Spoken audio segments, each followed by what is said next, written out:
Так, шановні колеги, вітаю вас на нашій літній школі 2017 року. Міжнародна токсикологічна школа продовжує свою роботу. Сьогодні у нас уже другий день роботи, присвячений буде в основному токсикології. Хочу сказати, що під час нашої школи ви бачили нашу програмку. Ми розглянемо не тільки питання теоретичної і практичної токсикології, а також клінічної токсикології, але дуже важливі для нас питання, роль і місце превентивної і регуляторної токсикології в системі громадського здоров'я. В зв'язку з цим ми якраз працюємо над проєктом нашим спільним українсько-американським по створенню певних модулів навчання в школах громадського здоров'я. Наша відповідальність – це модуль Environmental Health and Toxicology.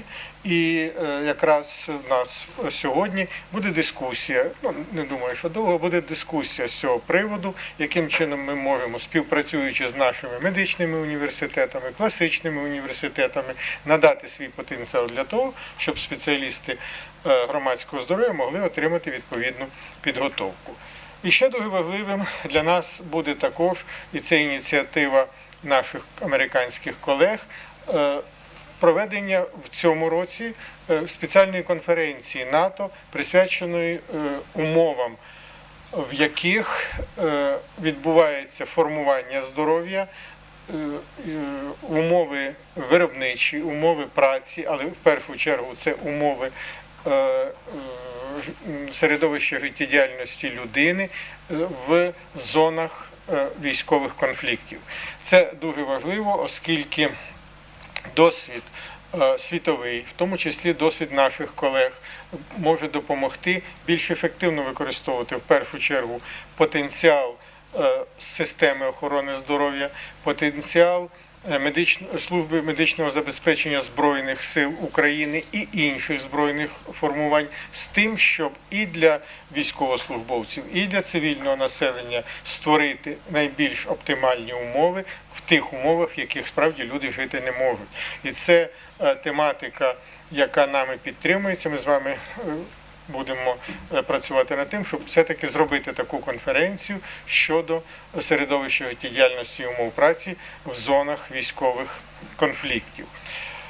Звичайно, все, що ми з вами робимо, має не тільки теоретичне, має практичне значення. І сподіваюся, що і наша активність, і наша і допомога наших колег, які сьогодні якраз і проводять літню школу міжнародну, вона потрібна для діяльності системи Міністерства охорони здоров'я. Я хочу подякувати не просто за підтримку, а за розуміння проблематики Оксану Васильівну Сивак, заступника міністра, тому що на її плечі сьогодні лягла вся та відповідальність без тих інструментів, які колись були у нас, будучи на її посаді. І тому ми постараємося зробити все, що від нас залежне, з тим, щоб ми були корисні, по-перше. По-друге, я хочу, щоб було зрозуміло, при зміні всіляких там реформ і так далі не повинен постраждати захист здоров'я населення, який в першу чергу залежить від того, наскільки ми зуміємо запобігти негативним впливам всім, в тому числі соціальним, ну і, звичайно, впливам факторів, за які ми з вами відповідаємо, це хімічного фактору. Шановна Оксана Васильівна, вам слово, будь ласка. Колеги, доброго дня. Перше, дуже дякую за запрошення і рада вас тут вітати. Знаєте, коли я попадаю до вас, я розумію і ще раз переконуюсь, що наука в Україні є. І те, що ви працюєте, проводите такі школи і вчите, і підвищуєте кваліфікацію молодих спеціалістів і спеціалістів взагалі в галузі, які є, це свідчить про те, що Україна живе і розвивається. І як Микола Григорович вже відмітив, що здоров'я людини залежить не лише від способу життя, від того, що вона їсть, але від оточуючого середовища, від соціально-економічних факторів. І, власне, в світі побудована вже в цивілізованих країнах система громадського здоров'я, яка ці всі фактори зводить в систему, вивчає їхній вплив і проводить і інформаційні, просвітницькі кампанії щодо їхнього впливу на здоров'я. І вже людство зрозуміло, що краще працювати на профілактику, на превенцію, ніж лікувати її наслідки. І ми були в Сполучених Штатах, у Каліфорнії, дивилися їхню систему громадського здоров'я, познайомилися з їхніми колегами. Дійсно, вони пішли вперед, нам є за чим іти. В нас є якась своя система, так, зараз йдуть реформи, але правда, здоров'я нашого населення не повинно від цього постраждати. І саме токсична, хімічна безпека зараз для нас вкрай важлива, враховуючи ситуацію на Сході, і взагалі і політично, і війну. Тому я дякую, що ви є. Я дякую, що ви стоїте на чеку і на захист нашого здоров'я. І оця традиція проведення токсикологічної школи, яка вже втретє у вас проводиться, це гарна традиція. Проводьте її далі. Я розумію, що з кожним разом ми більше і більше людей навчимо і поділимося своїми знаннями. Звичайно, що Міністерство охорони здоров'я старається зараз щось зробити. Нам дуже важко, скажу вам чесно. У нас така супервідповідальна роль, тому що люди хворіють зараз, вони не хочуть чекати, коли ми розберемося в ситуації, коли ми наберемося досвіду. Тому дякую, що ви допомагаєте. У вас є цей досвід, ви це знаєте і вмієте. Ми готові дослухатися до ваших порад, працювати разом, тому працюємо далі при співпраці з вами як науковцями і взагалі з фахівцями в вашій сфері. І дуже хочу подякувати нашим зарубіжним колегам, професору Григорчуку, професору Ранделі, професору Еріксону за їх час і зусилля, направлені на підвищення кваліфікації наших українських фахівців в сфері громадського здоров'я, хімічної безпеки, в сфері трансплантології і гематології. Дійсно, дуже важливо мати досвід людей, які вже мають цей досвід і готові з нами поділитися. Нам просто треба бути відкритими до цього і працювати разом. Знаю, що тут, окрім наших американських колег, в цьому залі є ще колеги з Білорусі і Молдови. Це теж дуже приємно, і нам є спільне минуле і, звичайно, спільне майбутнє в плані розвитку науки і співпраці. Тому всім нам хорошої, продуктивної роботи. Працюємо далі і плануємо наступну школу. Дякую.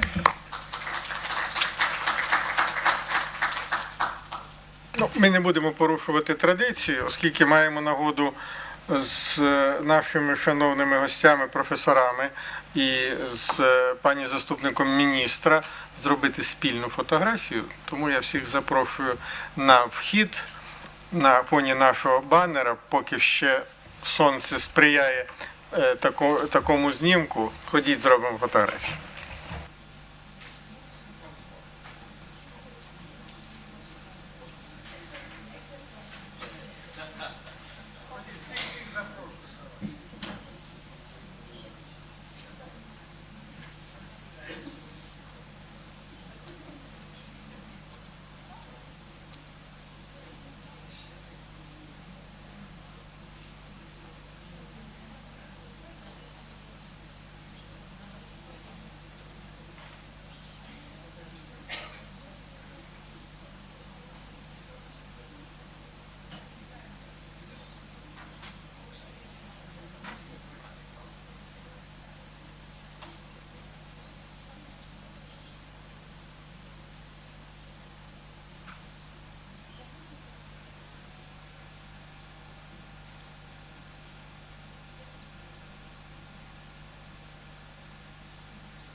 забагато комп'ютерів з різними мовами.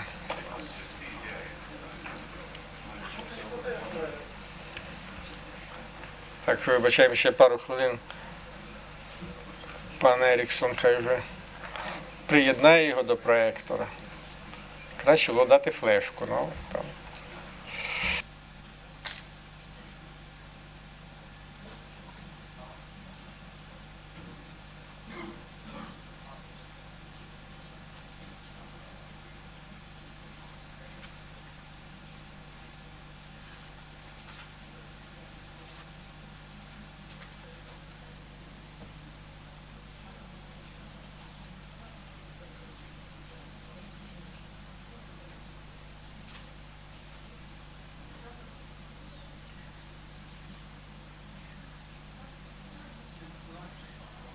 Нашим колегам, хто не знає, хто прийшов сьогодні перший раз, у нас іде пряма трансляція в YouTube. Можете своїм колегам перекинути адресу, і вони можуть дивитися зараз всі наші презентації в реальному часі. От, адреса проста avi.ecogintox. От, в Ютубі. Заходите і берете. Крім того, звичайно, що певний час ця школа буде знаходитися в Ютубі, ми її не будемо знімати цю трансляцію. Так що, якщо хтось не встиг щось записати, можете потім подивитися в Ютубі.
Okay, dear colleagues, everybody ready? First of all, Professor Timothy Erickson, ready to start his interesting lecture.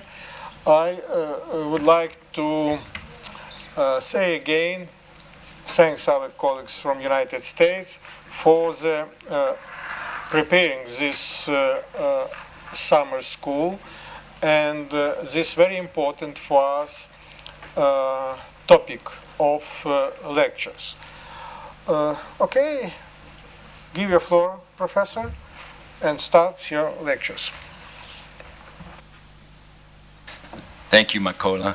It is an honor to be here. Can everyone hear me okay?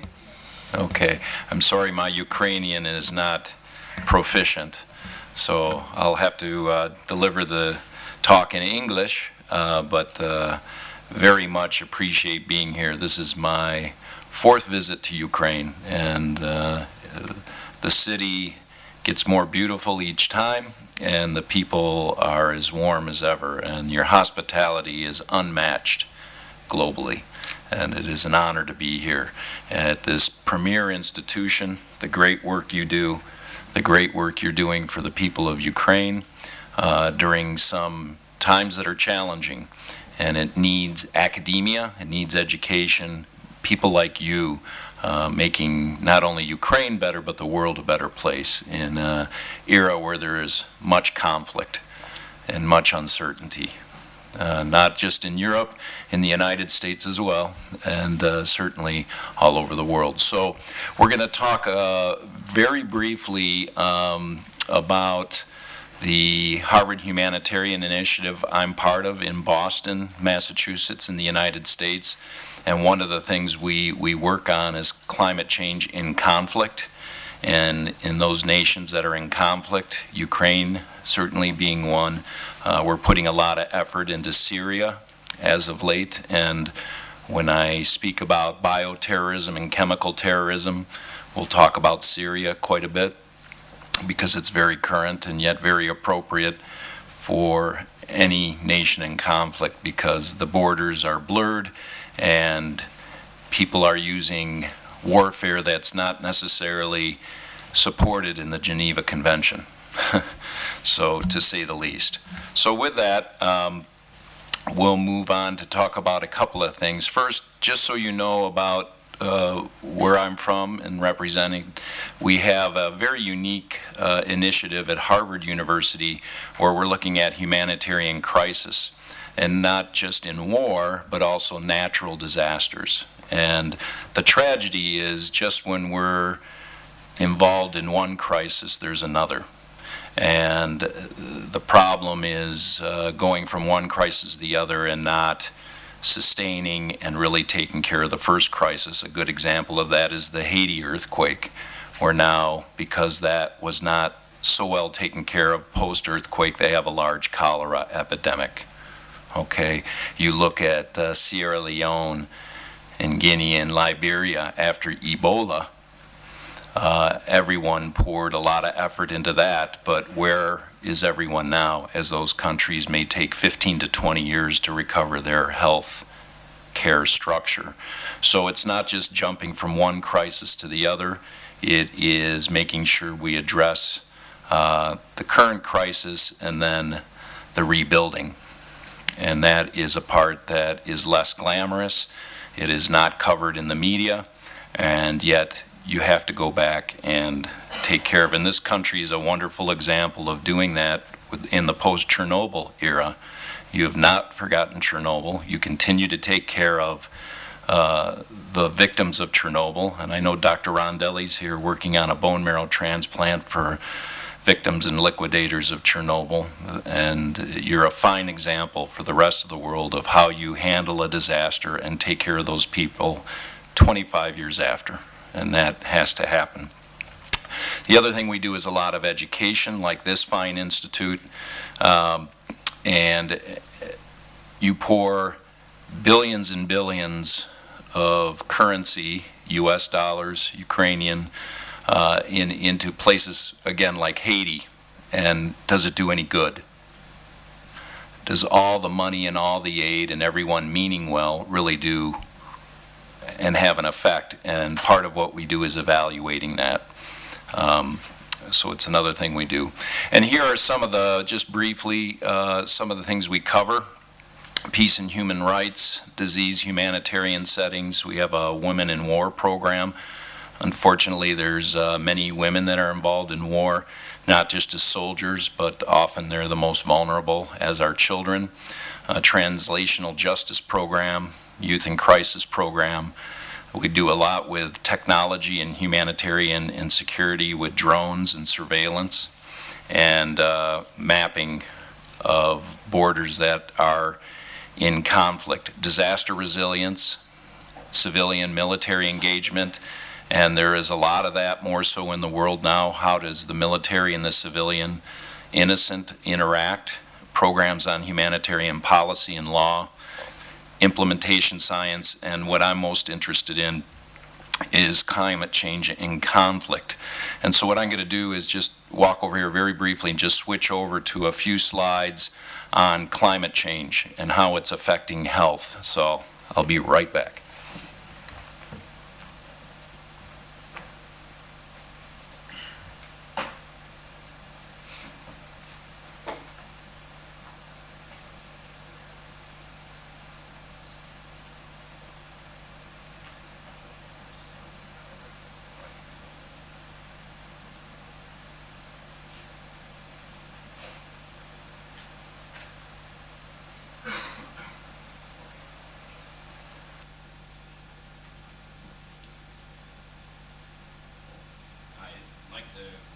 Thank our audiovisual experts. I brought in several videos and slides, and when we put them up, the colors were very different. The Earth was purple, red, magenta, but because of our AV expertise now, you can see the jewel that is our planet. So thank you for helping with that. So let's just talk a little bit about climate change. It's a very, very, very big topic. And on the agenda, I think I have 15 minutes. So I'm going to stick to that, and then the next talk is going to be on natural toxins, which you may be very interested in because you have a Toxicology Institute. So WHO, the World Health Organization, put out quite a quote that really sums it up. For public health, climate change is the defining issue for our 21st century. Climate and weather variables affect the air people breathe, the food they eat, the water they drink, and the changes that they will get infected with, life-threatening infectious disease, could also significantly influence geopolitical strains and violent conflicts. And we're seeing that already. Syria is an example. Many say that was religious, that's political, but a lot of it was initiated by climate change. There was a big drought in Syria that pushed several hundreds of thousands and millions of people into other areas of Syria where it was more fertile and green, and then started the religious and political conflict. A lot of the war in Syria, more so than religious or political, is based over valuable resources, oils, minerals, metals. So we're starting to see that climate change is affecting, for example, water. And for the first time, particularly in sub-Saharan Africa, we're seeing tribes warring over water. And it will come to a time quite soon, I'm afraid, probably before our lifetimes. We are a similar age. Unfortunately. That it won't be over oil, it won't be over borders, it won't be over political power, but we'll be warring over sources of fresh water. And we're already starting to see that for the first time in history. Climate change, according to Lancet, is the biggest global threat of the 21st century. And as we know, it's a very controversial topic. There's a lot of science behind it, and there's a lot of opinion behind it.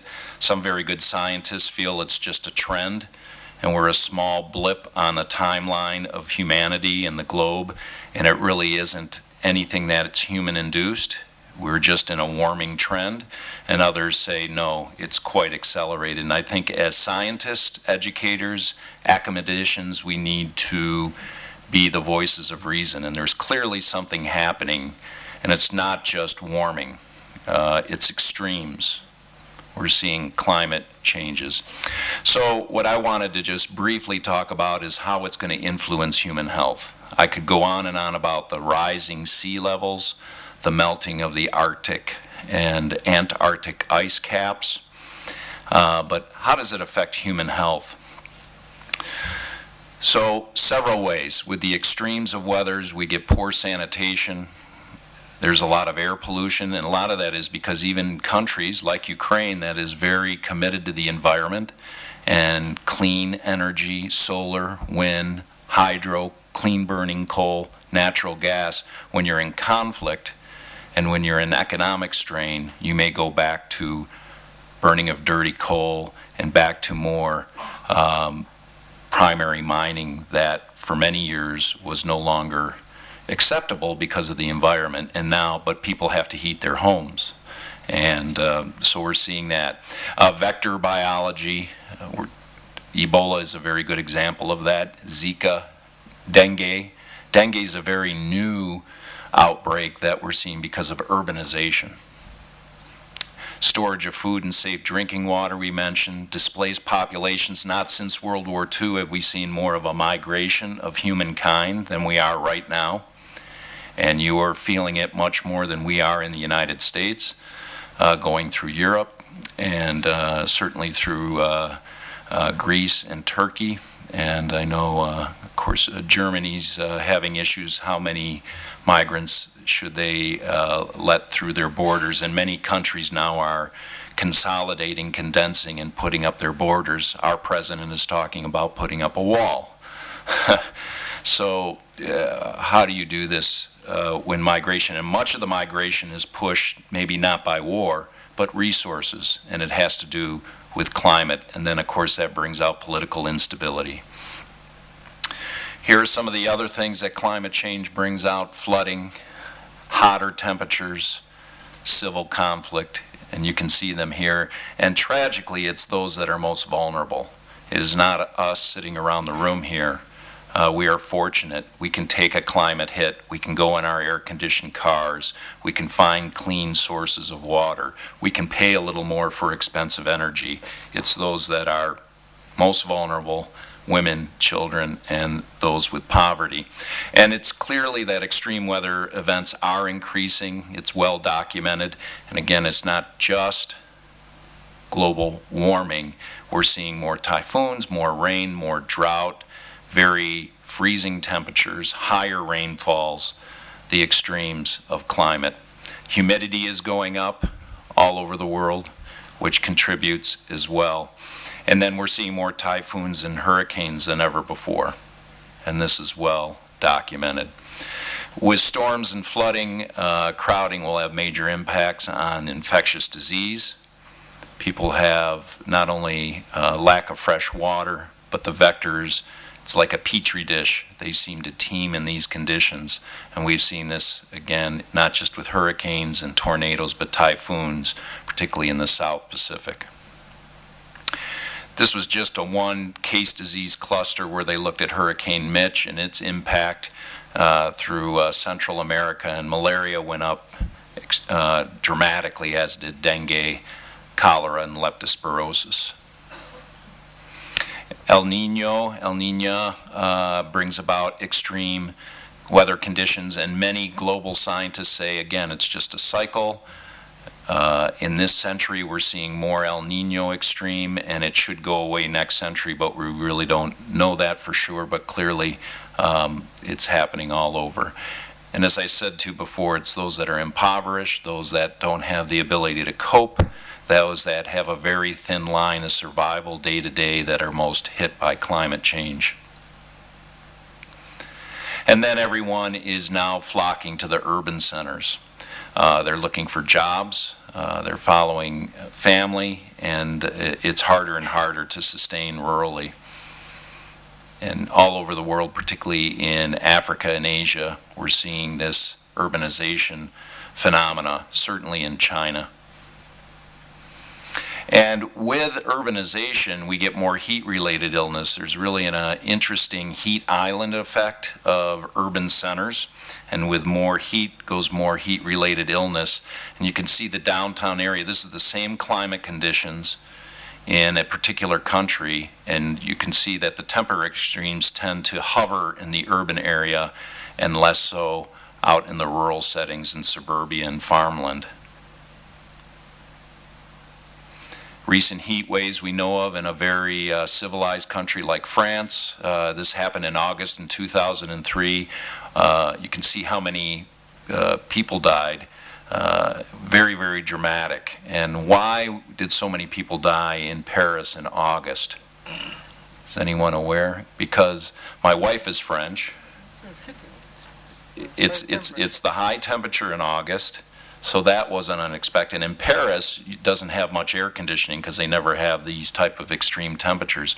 But in a lot of Europe, particularly in France, Spain, Italy, Germany, all the physicians and nurses go on vacation in August. So these patients flocked to the hospital and there wasn't a healthcare infrastructure to take care of them. So it was a perfect storm, the worst type of storm. And then you know about the Russian heat wave of 2010. My daughter was in Russia during that time, and there was a lot of drowning deaths and a lot of heat-related deaths, as you know. And then air pollution and climate change, that goes hand in hand. Respiratory diseases are going to go up as well.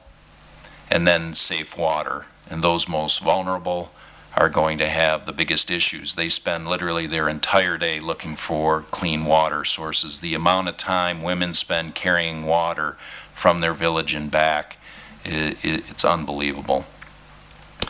So there's water security. I mentioned water wars, and just a rough estimate, 5,000 die from waterborne issues daily. And then food safety, security is another one. How do we produce it? And it isn't that we don't produce enough. We have enough food globally for everyone. It's just a maldistribution, and how do you distribute it to those that need it the most? So this is the last slide I'll show just to keep us on time. Again, the most vulnerable, pregnant women, developing fetus, young children, the elderly are more vulnerable to climate change, to conflict, to natural disasters. And I know in the east of Ukraine, there's in many of the conflict areas, there's been a lot of internal migration. But what if you're 80, 90, and very old and would like to migrate but can't? You can't walk those distances. You're left there, and I know there's a lack of health care to a lot of geriatric patients, not just in Ukraine, but in conflicts all over the world. There are a growing population that is being neglected. So if anyone has a calling to geriatric humanitarian relief, that is a field that's going to be very, very important. Okay, with that, I'm going to stop on the climate change, pretty much right on time.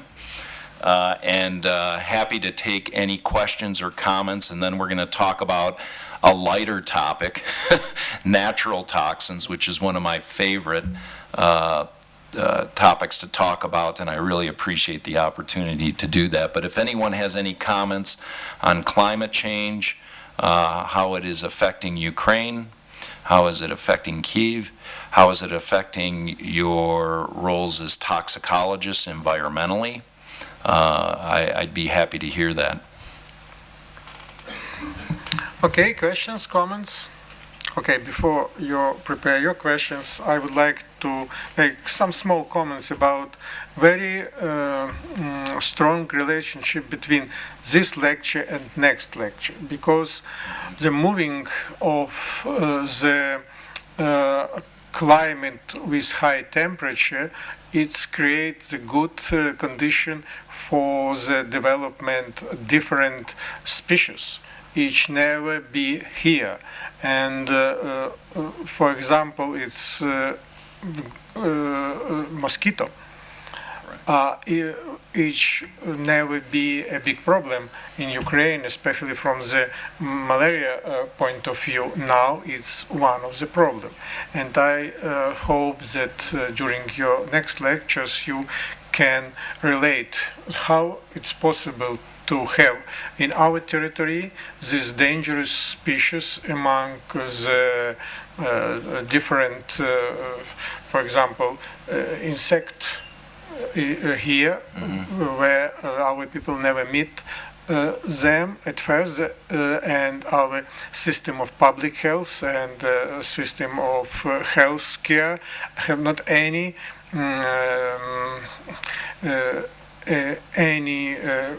vaccine, any medicine, and some clinical protocol to treat during these accidents. And you are right, it's important to know about the climate change, not this dramatically as global, but locally, how it can have some influence for the situation from the toxicology point of view in Ukraine. That's an excellent point. We will be discussing those. A lot of the natural toxins are venomous creatures. There's always a crossover between infectious disease and toxicology. As toxicologists, we like to think it's all toxicology, food poisoning. Then the infectious disease says, no, that's infectious disease. There's no question that things like Zika, malaria, chikungunya, dengue are changing because of climate change, urbanization. And another one that is not getting a lot of press that really should, when you look at the morbidity and mortality, is tick-borne illnesses.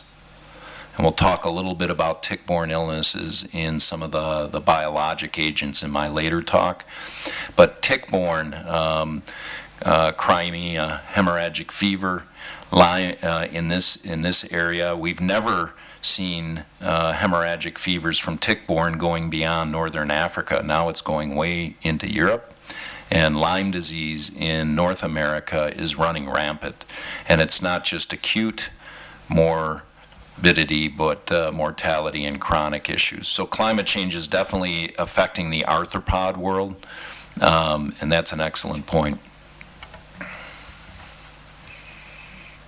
Okay, comments, questions? Okay, we are ready for questions, please. Zinovieva, scientist. Thank you very much, Professor Eriksson, for a nice presentation. It is, in my opinion, a little bit apocalyptic. But what is my question?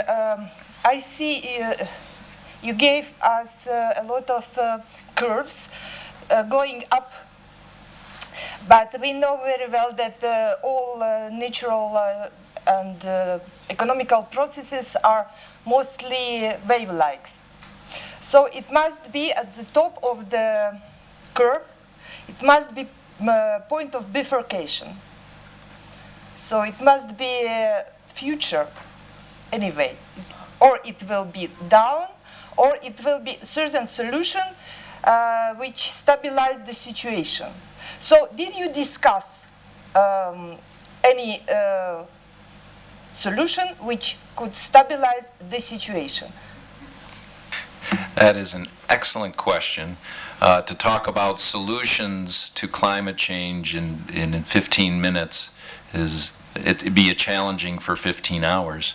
But 15 minutes is, there's no question that we can be forecasters and it can be doomsday, and many ecologists saying we only report the inevitable and there's nothing we can do about it. There is many things we can do about it, and there are many climate control initiatives that need to happen, and they are happening in many parts of the world with less carbon emissions, less of a footprint. And my own country, the United States, is now going back 2 steps, 10 steps back in environmental. And if the U.S. and China are not on board, the whole globe is affected. So it's a real problem. There are solutions to slow it down, But I think, personally, I think we're beyond that it's going to happen. It's just a matter of when, and we could probably slow it down. And it won't affect us in this room, but I'm more worried about our children and grandchildren and the next generations coming. But I know in my small timeline, I've never seen temperatures like this. When you think back when you were a child playing in the winter and the summer, the extremes we're seeing now we never saw. So there are things we can do, and the solutions could be a whole nother lecture. And I'm glad you brought it up, but just with a limited time, it was hard to cover that. Okay, thank you for the comments, but we are ready to listen next lecture. Okay, very good. Let's see here.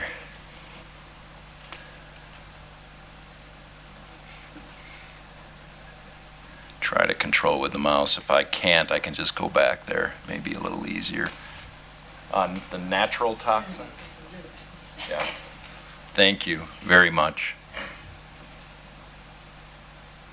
Ah, there it is. You see spiders and snakes? That's the right one. There, very good. Excellent. Thank you so much. So I want to talk about several natural toxins. These are not human-made. These are not pharmaceuticals. These are not toxic gases that we produce or emissions that we produce, although you can get toxic gases naturally. But these are more the study of toxinology. You know what? Not toxicology, but toxinology. Do you know the difference? So toxinology is more the study of venoms, natural poisons that come from plants, fungi, and not just reptiles, but marine, aquatic creatures, amphibians, birds, avian, mammals. Humans are probably the most poisonous mammal on the planet, but there are other mammals on the planet that are poisonous. So we're going to talk about a little bit of everything. And during the presentation, I'm happy to have interaction. I know you just don't want to hear me talk. I'm going to give several cases that talk about these creatures, humans interacting with venomous creatures. And with case base, we can hopefully spur on some discussions. And many of these creatures may not be here in Ukraine per se, but I think as toxicologists we need to know about them. And with travel and the globe being much smaller, we need to be aware of those. A lot of people are coming back from areas of the world where they may encounter some venomous natural toxins that you may not get here domestically, but you still need to know about them. So this is a case we had, and you may be able to guess this right off the bat, but a 55-year-old male presents to our emergency department complaining of severe abdominal pain and cramping. 8 hours duration. He's very diaphoretic, sweaty, low-grade fever, he's anorexic, and the clue is he's been camping in the desert in the southwest U.S. How many have been to the United States in the southwest? It's very arid, very desert, okay, and a lot of venomous creatures are there. And this is a true story. Some of the case facts are a little strange, but humans do strange things. So he said he was bitten by an insect while he was using the cabin outhouse. Okay? And on physical exam, he's in severe pain distress. He looks like he has a kidney stone. How many have had kidney stones before? Anyone? No one's had a kidney stone before in this room? I'm impressed. You have very healthy kidneys. In the U.S., about half the crowd would say yes. So maybe it's something we're doing wrong. So his pulse is 120 beats per minute. He's breathing very fast, 40. He has a low-grade temperature, and he's a little hypertensive. His lungs are cleared to auscultation. His heart exam, that's regular rate and rhythm, nor murmurs. And in his GI exam, he has severe diffuse abdominal tenderness with rebounding guarding. So he looks like he has a surgical issue, maybe acute appendicitis or a ruptured viscus. His rectal exam is normal. He is very diaphoretic. Okay, anyone get an idea what this could be? What do you think? If it's not a kidney stone, if it's not appendicitis, and we're talking natural toxins. Okay, I heard someone said a spider. Okay, so there's no focal neurologic deficits, and this is the creature. What is this? Yeah, this is a black widow. Okay, do you get these here? No? In the south. Okay, they're no? Okay. So we get these in the U.S., particularly in the south, in the southwest. In Australia, they get these. These are extremely venomous. And does anyone know, is this a male or a female spider? Yeah, Dr. Rondelli said female, almost in a vindictive manner. So yes, the females are much larger than the males. They're the only ones able to bite humans and deliver a toxin. The males would like to. They're much smaller and their fangs cannot quite get into human skin. So it's usually the females. And what makes them really fascinating is this red hourglass configuration on it. So they have 8 eyes, 8 legs, fangs and poison glands. They do not spin a very beautiful web. They're very good at trapping things, so their webs are ill-defined. And it is true that the mating female may devour the male counterpart after the mating process. And you may think that is really, oh, the humanity, how could that happen, the poor male? But honestly, the male, after copulation, goes on to die. They've done their last rite or ritual, leaving the female to raise the young and the egg sac. So in my opinion, if you have to go, that's not a bad way to go as your last act. But it's a beautiful way how nature propagates itself in the circle of life. So many feel the female is evil. I don't think so at all. I think she's it's about survival and the male offering himself up for the family. So it's really a beautiful tale of nature. So why do these hurt so bad? They're neurotoxic. They work on neurotransmitters, norepinephrine, acetylcholine, and GABA. Therefore, particularly very young and very old patients may have seizures because of the GABA receptor. They cause a degeneration of motor end plates, a large influx of sodium, and an efflux of calcium. So it's called lectrodactysm because the spider is Lectrodactys mactans is the genus and species. And often you don't even know you've been bitten by a spider. They may just wake up with spasms, burning, abdominal rigidity, and very young children may have convulsions and agitation. So we treat them with opiates, morphine. We used to think that dantrolene would work because of the influx of calcium at the sarcoplasmic reticulum. It seemed to make sense mechanistically, but has not been proven to be the fact. Calcium's been given, but it's not a calcium depletion issue. It's a calcium efflux issue. So flooding the neurotransmitter with calcium really isn't effective. So does anyone know the most effective way of treating a black widow bite? There's an antivenom. There you go. So there is an antivenom which is very interested in that it's harvested in horses.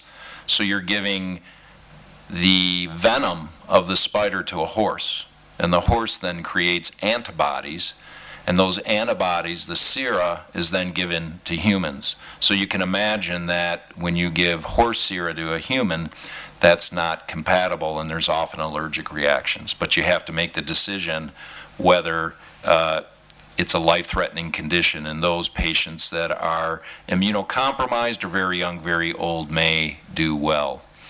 Okay, so that's black widows. Here's another case. A patient comes in with a large sore on his thigh. And he says the lesion on the back of his thigh is getting worse over 48 hours. He has low-grade fevers, myalgias, arthralgia. He's aching all over. No history of trauma. Okay? Anyone know what this may be? I'll give you a clue. We're still talking spiders. He has no diabetes, because this looks like it could be a diabetic condition, or it could be MRSA or an abscess, but it's more of a necrotic lesion. He's been working in his basement in the wood, in the forest. And just briefly on his physical exam, again, the most interesting thing is this large necrotic lesion on his back thigh with an eschar formation, and he also has a fever. And you get some laboratory data, and I won't dwell on this, but basically, unlike our last spider, the black widow, which was neurotoxic, this is a hematotoxic spider. Okay? You can see the white blood cell count is elevated. The platelets are down. I know Dr. Rondelli's going to cringe as I just fly through the hematology on this from an emergency medicine standpoint and toxicology, but you have a coagulopathy. Basically, you have hemolysis. You see blood in the urine. There's renal insufficiency. Okay, so we're quite concerned about this patient. So does anyone know what this is? Okay, this is the spider. And this is the actual size of the spider. No, I'm just kidding. It's not. It's actually a very small spider. It's interesting. It's got a common name. If you look at the dorsal cephalothorax, I think I have a pointer here. See right in here? It's shaped like a Stradivarius, right? It's also called the violin spider or the fiddleback spider. That's the common name.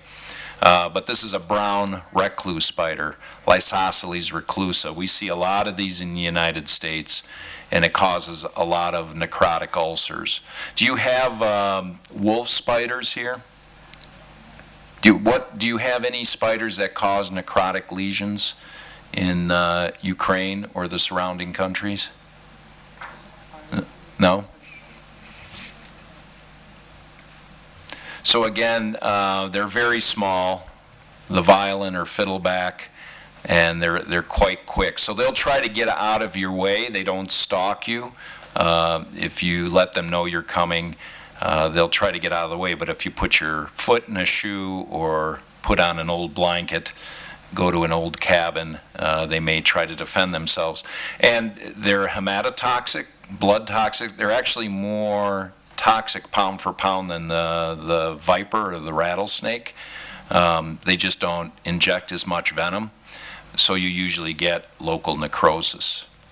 And one of the tall tale signs of this is you develop a blistering, and then it soon is surrounded by a kind of bluish coloration, then white, then red. This is called the bullseye lesion, and this is very early in the case, and most patients won't come in just for a blister. But then what happens is this, and it's very disfiguring, very necrotic, and if these patients are diabetic, cancer victims, HIV, they have a very difficult time healing. But most of the time, with most hosts, this is quite limited, and it's just the skin. Occasionally, and in my career, I've maybe seen 8 or 9 of these that get really sick, and because it's a hematotoxin, they go into DIC, and they have renal failure. And we have seen deaths from this as well, but that's quite uncommon. So you get labs looking for hematotoxicity, and you follow those, looking for hematuria, thrombocytopenia. And for the reaction of the skin, I'll list these here quickly. You can give antihistamines for itching, antibiotics only if they get a secondary infection. Steroids really have no proven benefit. What do we give dapsone for? Does anyone know historically? It arrests the infiltration of PMNs, or polynuclear white blood cells. We used to give it, and it's still in parts of the world, we give it for leprosy. So a lot of these lesions look like leprosy. So people were thinking maybe dapsone would work. The problem is dapsone, particularly in very young children and those with G6PD deficiency, can develop methemoglobinemia. So we don't give that, and hyperbaric is an oxygen chamber that may help with wound healing, but it's very expensive and quite controversial. The main thing is not cut these out surgically. They usually heal on their own in a normal host. In South America, there's very venomous brown spiders, Lysosceles lata, which are life-threatening, and they do have an anti-venom, which is quite effective. In the United States, we have actually 3 poisonous spiders. Right here is the brown recluse that we just talked about. This is where Dr. Rahorchuk and Rondelli are, right here in Chicago. But with global warming and climate change, now we have these brown spiders in Chicago, and they've actually gone all the way up here near the Canadian border of Minnesota. And this is all because of climate change. In the blue area, you see the black widow spiders we talked about, and right here in the northwest, there's a venomous spider called the hobo spider that leaves a necrotic lesion. Okay, so those are spiders. Going on to other natural venomous creatures. What's this? Scorpion. Yeah, it's a scorpion. That's right. Okay, and these are amazing creatures. They are, they've been here since prehistoric times, and we have fossil evidence of that. They are Darwinian, they're survivalists. They've not really changed their anatomy over the many, many centuries because they're very well equipped with what they do. They have the defensive pincers and then the tail with a whip-like delivery system of a venom from right here. And they do very well in warm conditions. So this is a creature that's doing very well with climate change. We're actually seeing more scorpions worldwide than ever because they do very, very, very well in the heat. And if you look at these, the most venomous actually have the smallest pinchers or pincers, because those with the large ones need them to defend themselves. But if you see a scorpion that has small, you may think, oh, it's not a very big scorpion, no big deal. They may be the most venomous because they don't have to defend themselves and they use the tail most. So again, very amazing creatures. They've been on a long time. In the U.S., we worry about centroides, which is the bark scorpion. They're called that because they're found around the base of trees and the bark of trees. They are very venomous and neurotoxic. Here's another picture of it. And does anyone know what this is? This is the venom coming out of the stinger, so you're not bitten by a scorpion, you're stung. Does anyone know what that is? It's called the telsin of a stinger, and that is the venom that's delivered. And when we make sera for anti-venom, you're getting this and then again putting it in another animal. In this case, we make anti-venom for scorpions from goats. So we give this to goats, they make antibodies, and then you're giving sera from a goat to a human. So you worry about allergic reaction. It's a dancing child. That's what the children look like when they're stung. They can't tell you they were stung, but they have spasms. The other thing that is very interesting about them is they will, put it back here, they'll fluoresce under a black light or a UV light. They're chitin. That's one way of identifying them. And then if you look at what else they have hypersalivation, they have muscle fasciculations. In many respects, if you look at this, it looks like someone with organophosphorus poisoning, doesn't it? But if you're trying to figure out if a child has been bitten by a black widow spider or a neurotoxic spider or stung by a neurotoxic scorpion, one of the things you look at are the eyes. And the eyes, they get nystagmus or they have roving eye movements. That's a very classic sign for a scorpion sting. in someone that's unable to tell you what happened to them. So you can give them benzodiazepines if they're having spasms or seizures. Calcium has been thought to work, really not proven so. Narcotics, some say it'll exacerbate the venom of the scorpion, but we have found that it actually is beneficial. And here again is the antivenom. It's derived from goats. And in the U.S., we don't get many deaths from scorpions. Very, very uncommon. But worldwide, scorpions are really dangerous, and they're not just neurotoxic. Many of them are cardiotoxic, particularly in the Middle East and in parts of Iran and Iraq. They're very deadly. Do you have scorpions here? You must. In parts of Ukraine? No? You do? What part of Ukraine are they? Oh, in Crimea. So you have them in Crimea. Yeah. In the past. Okay. Yeah, understood. Yeah, it still is Ukraine. That's my opinion. So there are people that really are fascinated by scorpions. This woman is from Taiwan, and this is not a fashion statement. She enjoys having scorpions crawl on her. It takes all kinds. And this is a gentleman from California in the United States. He is called the Bee Man, and he enjoys raising bees. So, do you have bees? Of course you do. Okay, so let's talk about bees. Bees are very fascinating, and as you know, there's a shortage worldwide now. And in our food production, it's a real issue. This is a 13-year-old who was stung by a hive of yellow jackets in rural Minnesota on a farm. And here's the hive. And actually, I was that 13-year-old. We'll go back here, 13-year-old, that was me. And I was stung by 75 to 100 of these.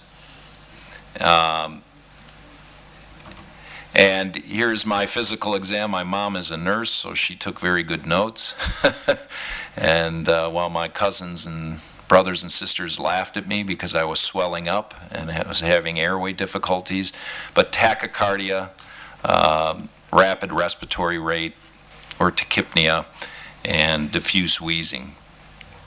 So, what would you do in that case if someone came in looking like that after being stung by a hive of bees or yellow jackets? What do they need? Antihistamines, good. What else? Because it could be in a... hormones if it's severe. Okay, if it's severe, you may be giving steroids, corticosteroids. What else? What will be most life-saving? And in my case, I almost died from this, but I had a doctor in the rural setting. He was a primary care family practitioner who gave me this medication and saved my life. What is that? And I took antihistamines at home. That didn't help. Not hormones. Epinephrine. Epinephrine or adrenaline is what you need. And so it was very severe, very severe. So these are beautiful creatures. No one likes to get stung by them. But these bees don't want to sting humans because most of them, like the black widow, are female. But once they sting you, they lose their stinger and they die. So there's no incentive for the bee to sting you. They only do it in a defensive way. If it's a honeybee, wasps, yellow jackets can sting you multiple times. But there is a worldwide shortage of bees. And it's a very important part of our cross-pollination of our crops and our food. We need bees. It's not just about honey. So what's causing it? Why are bee populations all over the world declining? It's flying from one flower to another flower, and we don't have any cereals or nothing without this. If the last bee died, the population died last week. Okay, so one theory, if that bee dies, the rest of the population's down if we don't have enough flowers for them to go back and forth. Okay, very good. What else? You asking about pesticide? Yes, I am. Yeah, tell me what you know about pesticides. It was, as I remember, imidacloprid or something else. Insecticide. Yeah, there's for a while there they thought it was a mite or maybe a parasite.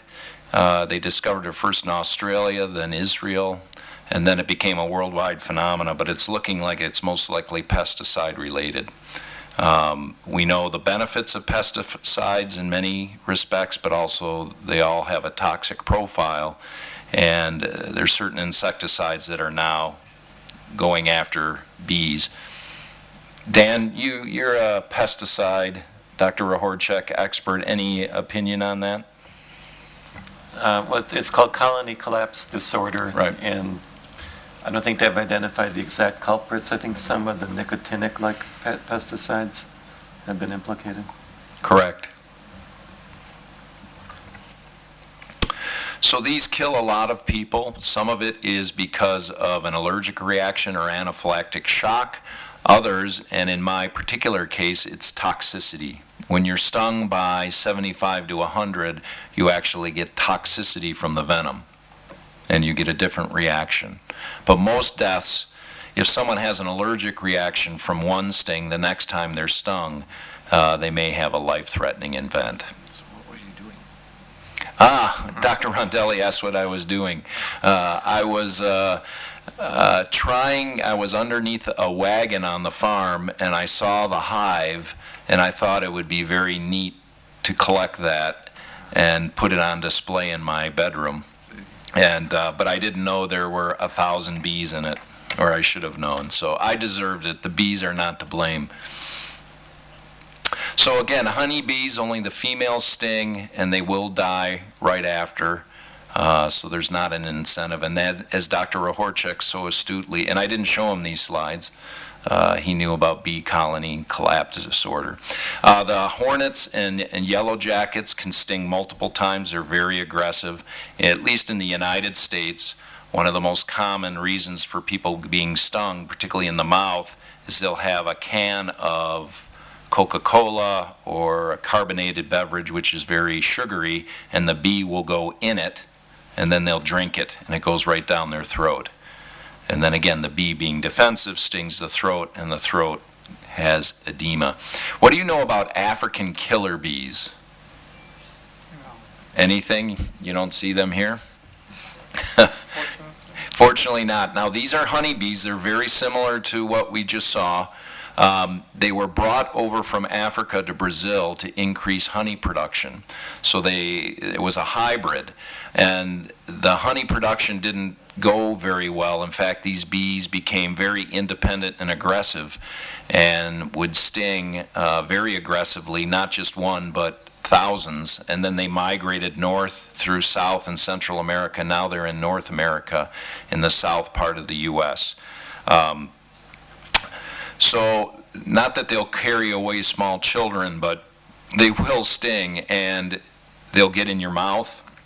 They'll sting multiple times. They'll come at you in swarms. So the best thing to do is, if you can, is dive into water, get inside. And it's been a real problem. If you do get stung, take out the stinger. It's a foreign body. Some used to say don't squeeze it, it'll inject more venom. That has never been substantiated. As someone mentioned, treat with antihistamines. And there's an example of the stinger and the venom sac, again, very small. It's already done its damage. Get that stinger out. And the thing we worry about is systemic reactions or anaphylactic shock. And there again is epinephrine or adrenaline, along with your antihistamines and corticosteroids. And if they need to be put on a ventilator, do so quickly, because once they swell, it's hard to see vocal cords and things you need, landmarks you need to put the patient on a ventilator or intubate them. So it's very important that you control their airway early before they get into this condition. That child will be very difficult to intubate, because if the lips are this big, the whole airway is swollen. carry epinephrine or EpiPens if you have a severe allergic reaction. There is immunotherapy. After my episode back in the 1970s, I underwent immunotherapy. It was cutting edge at the time. It was very innovative. And since then, I've been stung many times with no problem. So I'm a believer in immunotherapy. Has anyone had immunotherapy before? No? Okay. Basically, what you're doing is giving very, very, very dilute amounts of venom to the victim who had the allergic reaction or the toxicity, and their body learns to combat that. So you start with a 1 to 1,000 dilution, then 1 to 100, then 1 to 10, in a series of injections. And so you have a mild reaction, but your body learns to defend itself. And it's been highly successful. Okay, I won't say a lot about these, but which one's more venomous? Centipedes or millipedes? You have these in Ukraine? No centipedes, no millipedes? Okay. Of these, centipedes are much more venomous. Many of them have cyanide in the tips of their feet. Okay. Millipedes are less toxic, and actually millipede, meaning 1,000 legs or feet, there's no millipede with 1,000. The highest they found is in California in the U.S. with 750. So no, some PhD candidate actually caught many millipedes and counted and never found one with 1,000 feet. So they're misnamed. Okay, let's go to the water. How are we doing? We're doing good on time. I want to make sure I respect our schedule. We're doing good? Yeah, we go to 1 o'clock. Okay, so let's go to the water. How many like to dive or snorkel? A little bit? Okay. It's a fascinating part of our world. It's misunderstood. It's one of our final frontiers, and there are many natural toxins under the water. Is this venomous? No. So I'm not going to talk about shark bites. I do a lot of these talks, and people go, when are you going to talk about sharks? Well, there's no venom gland there. There's no, this is all traumatogenic. And that is the right scale. That's the small human, and that's how big this shark was. Okay. So, all right, I'm in the water, and I feel a sting, and I come for evaluation, and that is my hand. What could have done that? Oh, the medusa. Okay, the medusa. That's a good one. What else?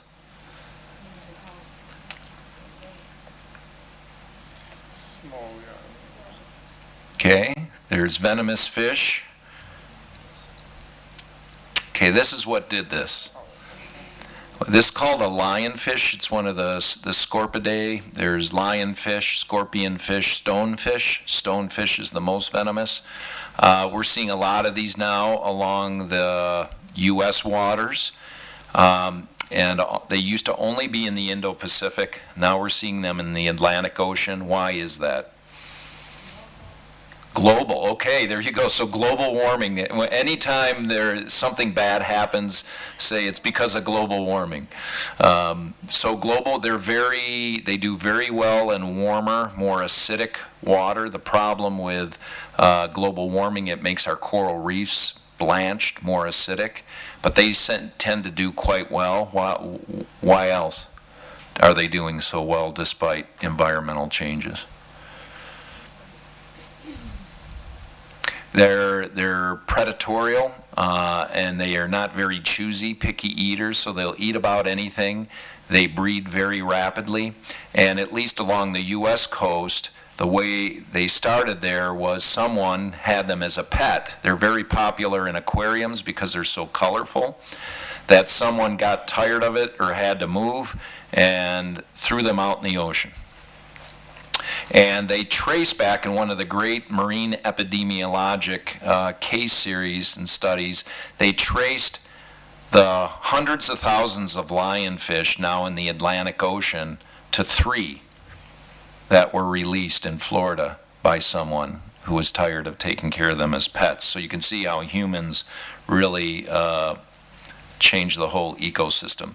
So again, they are popular as pets. there's the lionfish. The stonefish is much more deadly. And how do people usually get stung? Where do they get stung? Particularly with the stonefish. Usually they usually have 13 spines on the dorsum, and they're stepped on because they're well camouflaged, so people step on them. And you can see why. If you're going through the sand, say you're going along the Black Sea, and you go, oh, that looks nice, I'm just going to put my bare foot right there. These then sting you through their dorsal fins. So their venom is very neurotoxic, intense pain, and particularly with the stonefish, which is more common in Australia, you can get seizures and death and arrhythmias. So how do you want to treat these? You try to pull out the spine, but someone is really hurting. Do you know? With anyone? So with marine stings or bites, you really do one of two things. You either change the pH or you change the temperature. You're trying to detoxify the venom. Okay? So in this case, you give warm water soaks, even hot, as much as you can tolerate. Okay? Not boiling water, you don't want to cause skin damage. But there's two theories. Some say the hot water detoxifies the neurovenom, and others say it really doesn't detoxify it, it causes vasodilatation of the blood vessels. And one of the reasons these hurt so bad is you get vasoconstriction in your extremities, in your hands and your feet. So the warm water causes vasodilatation of the blood vessels. That's the other theory, how these work. Okay? There is an antivenom for stonefish available in Australia. Again, very life-threatening. Okay, now, there's your Medusa. All right, so these are in the Black Sea, right? Okay, and has anyone been stung by a jellyfish before? You have, Dr. Rondelli, you want to tell us? It was bad. Were you in the Mediterranean Sea? No, in Belize. Oh, in Belize, okay. Do you know what type of Medusa or jellyfish? No. Okay. Anyone else been stung by jellyfish? These are fascinating because here's another point about climate change. With the acidification of our coral reefs, with the warming trends we're seeing, one of the creatures that is thriving is Medusa or jellyfish. So we're seeing less of our exotic, colorful fish and many more jellyfish or Medusa and many more algae blooms. And with algae blooms, what does algae release? What toxin? Cyanotoxins. So you're getting more algae, you're getting more Medusa. And they're also, the plankton food they eat, they tend to change their diets quite readily. So we're seeing these more than ever. So it's one of the things, they like global warming. They're happy about it. They don't want us reducing our carbon footprint because they're thriving. So in this case, Dr. Rahorchek now has a very nice house in Naples, Florida. So we'll see Dr. Rahorchek is swimming. And he gets stung by a Portuguese man-o-war. Okay, this is not a true jellyfish, but it is a hydrozoid, it is a Medusa. And these, you can see their dome, and the tentacles may go 30, let's say 10 meters, 30 feet, 10 meters. So you may say, well, I see this, I'm going to swim around it, and then what you get stung is by these tentacles, okay? So Dr. Rahorchek notices multiple linear erythematous papules and macules on his legs. That's why he's wearing long pants. He's a little embarrassed about it. But he also has some vomiting and painful muscle spasms. So what do you want to do to treat this? Remember the two options. You either warm it up or you change the pH. And in this case, we're going to change the pH a little bit, and we're going to acidify. Okay?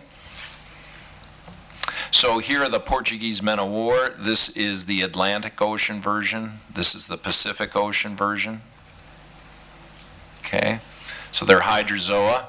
And the most venomous of the medusa or jellyfish is the box jellyfish, and these are found in Australia. And many feel that of all the creatures on Earth that are venomous, pound for pound, this is probably the most dangerous on Earth. So if you're in Australia, in the Indian Ocean, they will have many signs up. They'll have nets up because these will kill you, and they will kill quickly. And they can be rapidly fatal. And these are fascinating creatures. I think I have a picture of them. Here they are. It's also called the sea wasp. It is very advanced. They're not very big. They're very good swimmers, and unlike other medusa or jellyfish, they have an advanced eye. They actually have an ocular system for looking for their prey. So these are much more advanced evolutionary-wise than your typical jellyfish. So they sting with their nematocysts. They don't sting with the dome here, and they don't sting just with one tentacle. They sting with these fluid-filled nematocysts. And there's hundreds of thousands of these on each tentacle, and they're coiled, and when they release, this comes out, and you can see it's barbed. So these cause a lot of pain, and there's a venom. So they have a venom duct, and then they have the barb. And you can imagine being stung by thousands of these. And that's why people have so much pain. Okay? And it'll give you blistering. Here's a young child that fortunately survived a box jellyfish sting in Australia, but you can see the marks it left. There was another case where a young boy, a lifeguard, was very thirsty and went into the guardhouse on the beach and saw a nice cool glass beaker full of water in the refrigerator, and he drank it. What he didn't know is there was someone from the Queensland Marine Institute doing box jellyfish research, and that beaker was full of box jellyfish tentacles. And that young man drank them and got very, very ill, and he had to be helicoptered out, put on a ventilator, and fortunately, as we'll discuss, there is an anti-venom for box jellyfish. So these are incredibly dangerous, and you can see all the effects that it causes, and if you're swimming, it's not a good thing. So if you get out of the water, you may be saved, but if you're in water, the main reason people die is from drowning. So again, remember what I said, you want to change the pH in this case, you want to make it a little bit acidic. So in this case, hypotonic solutions like tap water will make it worse. So rinse it with seawater, and this is where vinegar, acetic acid, works very well. For those nematocysts that are already fired, it's already done. But the ones that haven't fired, that are still coiled, the acidity will detoxify them. So you flood it with vinegar and try to remove them as best you can. Again, box jellyfish, and with climate change, we're seeing many of these now, and it's having an economic impact on beaches and tourism, because jellyfish used to not be in areas of the world during the peak season where people like to take vacation. Now they're hitting those waters sooner, and they're having to shut down beaches, and that's because of global warming and climate change. And here's the antivenom for the box jellyfish, which is available. Okay, so anyone know what this is? Okay, snake. How do you know it's not an eel? We just had salad last night, which was excellent, and it had eel. Not snake. And not snake. So how do you know this is an eel and not a snake? You're swimming underwater, and this thing comes at you, and you think, is that an eel or is that a snake? How do you know? Okay, so the eel will have gills. It's like a fish. Snake will not. Okay, snake actually also has fangs, and the eel you won't be able to see unless you get very up close. Snakes have eyelids, eels don't. So there you go. And I don't think we saw eyelids on our salad last night, so those were definitely eels. So in this case, you're in the Pacific off the Southeast Asian coast, and a naval officer is bitten by an unknown species of snake with a bright yellow-colored belly. And his fellow divers and naval officers see him gasping for air. So these are really fascinating creatures. They're very venomous, but they're not aggressive. So if you see them underwater, just leave them be, and you'll do quite well. There's many of them in the Asia, Persian Gulf area. And what's fascinating is, at least in the United States, we never saw these until the last couple of years. They're all over Hawaii, and now they're at the coast of California. And again, this is a dramatic change, and it's probably from climate change. We've never seen these off the coast of the United States till these last couple of years. So these are doing quite well. There's another type of sea snake that's banded with blue. It's called the blue-banded sea snake. Again, same thing, very neurotoxic. So if you're stung, or bitten, the main cause of death is drowning if they're not rescued in time. So treatment, just to go through this, really it's an antivenom and supporting their airway for respiratory depression because of the neurotoxic nature of the venom. Okay, what are these? Skates. Yeah, these are skates or stingrays, okay? How do people get stung?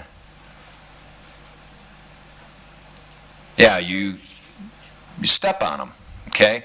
And then this barb comes up, and so the most common point of entry is usually around the ankle or foot. And if you shuffle in the sand, they will try to get out of the way, okay? But not only do you get the trauma of the barb, but you get the toxin, and then this is retroserrated, meaning like a serrated knife.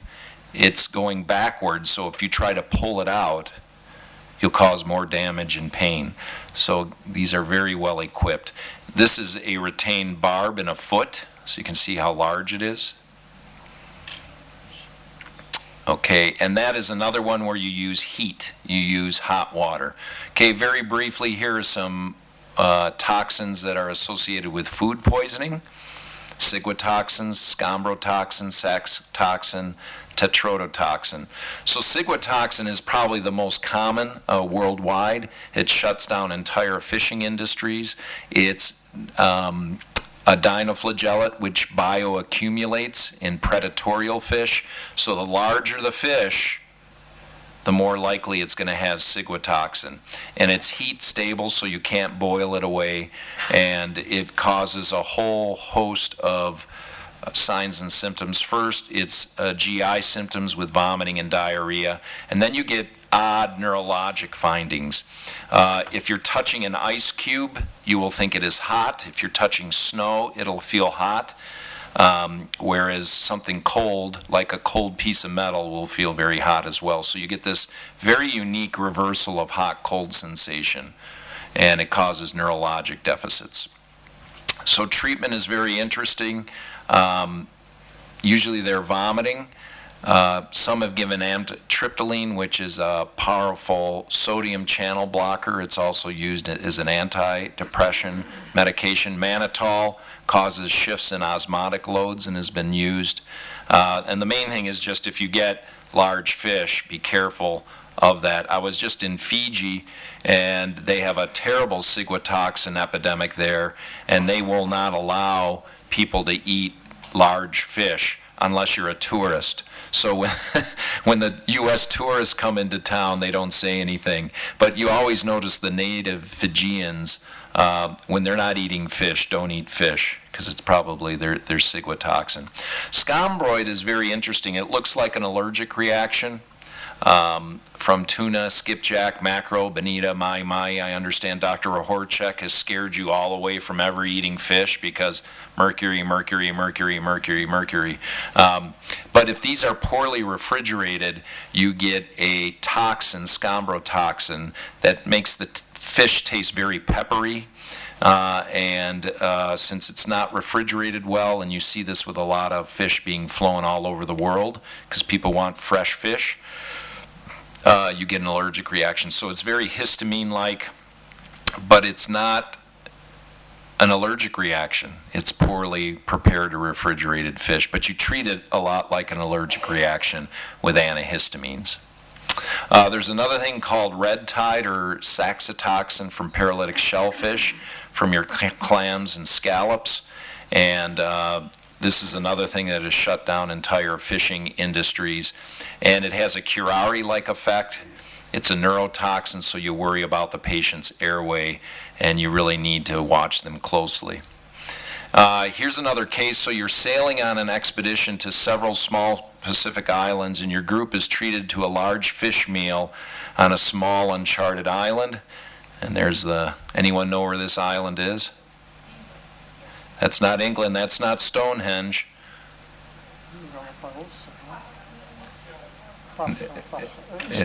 It is Easter Island, that is correct. You get a large, I'm going to give you the fish as a prize for knowing this one.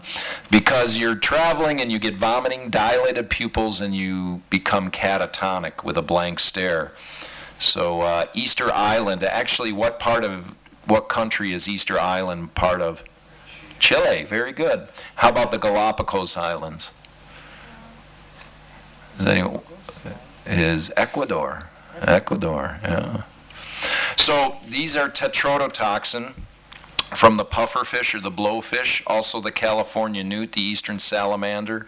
Blue ring octopus is not really from eating it. It has a parrot-like beak, and when it gets angry at you, it will light up blue, and it will try to bite you, and it can give you tetrodotoxin. But most of our tetrodotoxin is from eating blowfish or pufferfish. In fact, we went out late last night, and we were in a small bar, and there was a pufferfish on display there.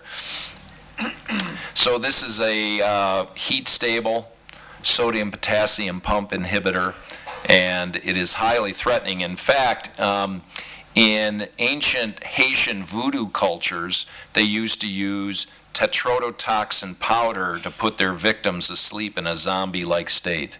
So I know zombies are a threat. I think they're a bioterrorism threat, zombies. But we used to imagine that it was tetrodotoxin that induced the zombie-like effect. So you really have to be careful with these. There's a high mortality rate.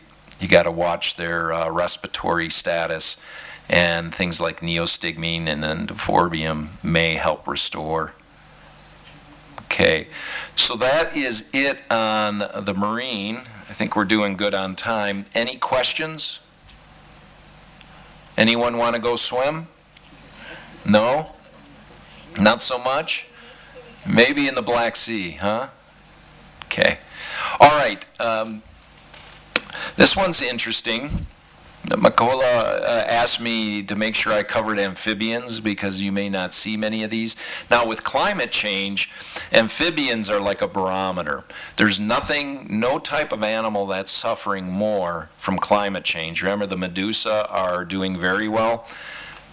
Amphibians are so timid and frail, a little change in the temperature can wipe out an entire population.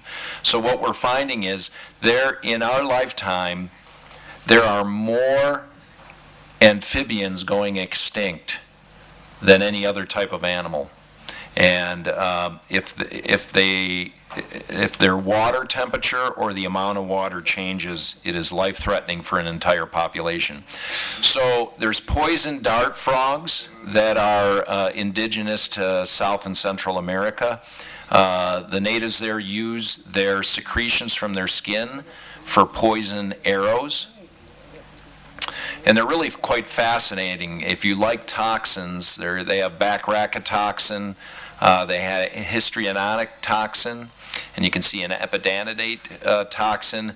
These are quite amazing, because if you could see this little frog here, if I was a snake or a bird, I'd go, well, that's a good dessert. But because they're so brightly colored, they know not to ingest those because of the secretions in their skin. And probably the most toxic of the frogs is the golden poison frog. And if you ate this, there's enough to, if we serve this for lunch, it would wipe out this whole side of the room. So there you go. Isn't toxicology wonderful? It is wonderful. Okay, how many like snakes? No? No one?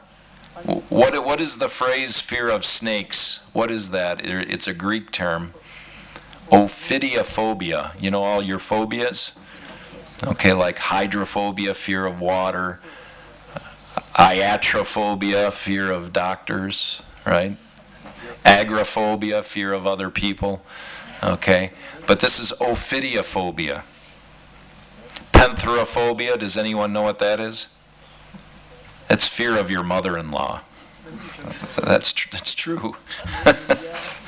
Tresdecaphobia, fear of the number 13. I could keep going. Okay, so this case is from India. So see if you can tell me what you would do here. This is a true case. So you're working in a rural clinic in India, and an unresponsive 30-year-old male is carried in by coworkers. He was a plantation worker. This was on a coconut plantation, okay, right at the end of the monsoon season. And because he's very poor, he can't afford bed or a place to stay, so he just sleeps on the ground at night and works 16 hours all day long. Your clue is he has fixed and dilated pupils and he's barely breathing, agonal respirations. There's no signs of trauma. What do you think caused this? Snake bite, very good. How did you know that? That's excellent. What type of snake? What would dilate your pupils and cause you to stop breathing? So snakes are, okay, it could be cobra, very good. So it could be your elapidase, which are your neurotoxic snake, and your hematotoxic snakes are usually your pit vipers, your Crotalidae. So this is probably a neurotoxic snake. Could be a cobra. So you're not quite sure what to do. You have, this is a true story, I had one last oxygen tank because it was a very poor clinic, and we intubated this patient. There's no ventilator. So the patient has a tube in their mouth, no ventilator, no oxygen. And we found out from the coworkers that they think this was a multi-banded crate. The multi-banded crate doesn't look very sinister, but very, very toxic. It's not a cobra, and it's notorious for biting people who sleep on the ground. If you sleep in a bed, even 1 foot above the ground, they'll leave you alone. They're not good climbers. Most snakes climb trees. This one is on the ground only, and if you're elevated, so those that are rich and can sleep in a house or a bed never get bitten. It's only the poor that get bitten that sleep on the ground. There's no anti-venom, so what do? What would you like to do? So this patient is going to die, there's no anti-venom, and they're not breathing. Okay, so you want a ventilation. We put a tube down them, but there's no ventilator. So there's no machine to keep them going. What's that? Dr. Rondelli. So what we did is we put a bag on, as you're bagging someone or delivering a flow of oxygen. In this case, we could only give room air, but we could breathe for the patient. And because it's a neurotoxic snake that takes away your respiratory drive, we bagged for a while, then the next doctor bagged, 3 hours later the nurse bagged, 6 hours later the technician bagged, then the mechanic bagged, 12 hours later the uncle bagged, then the aunt, then the cousin, then the brother, then the sister, then the village. After 48 hours of doing this, the patient woke up. True story.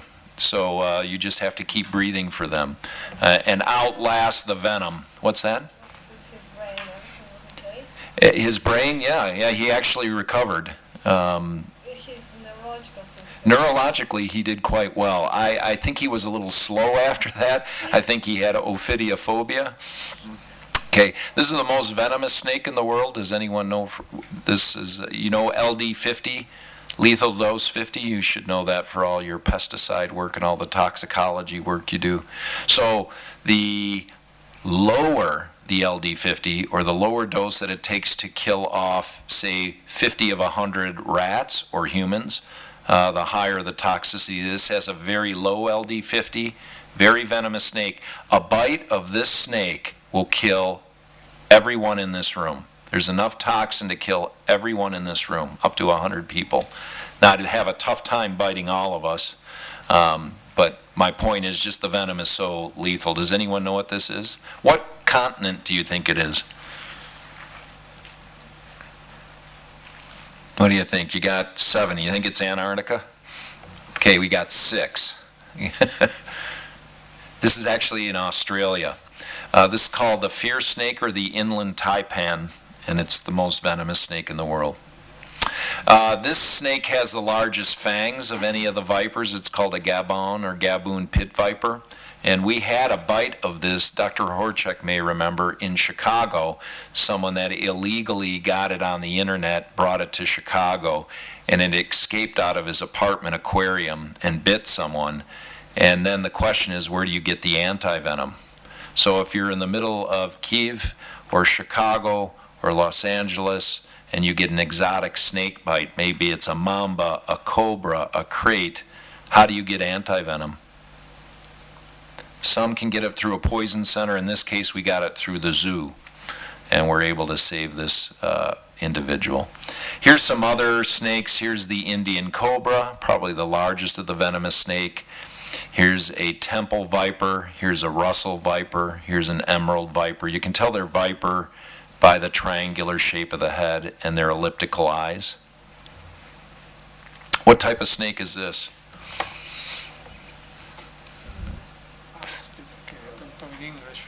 Yeah, you may know in Ukrainian. That's full credit. If you know it in Ukrainian. This is a coral snake.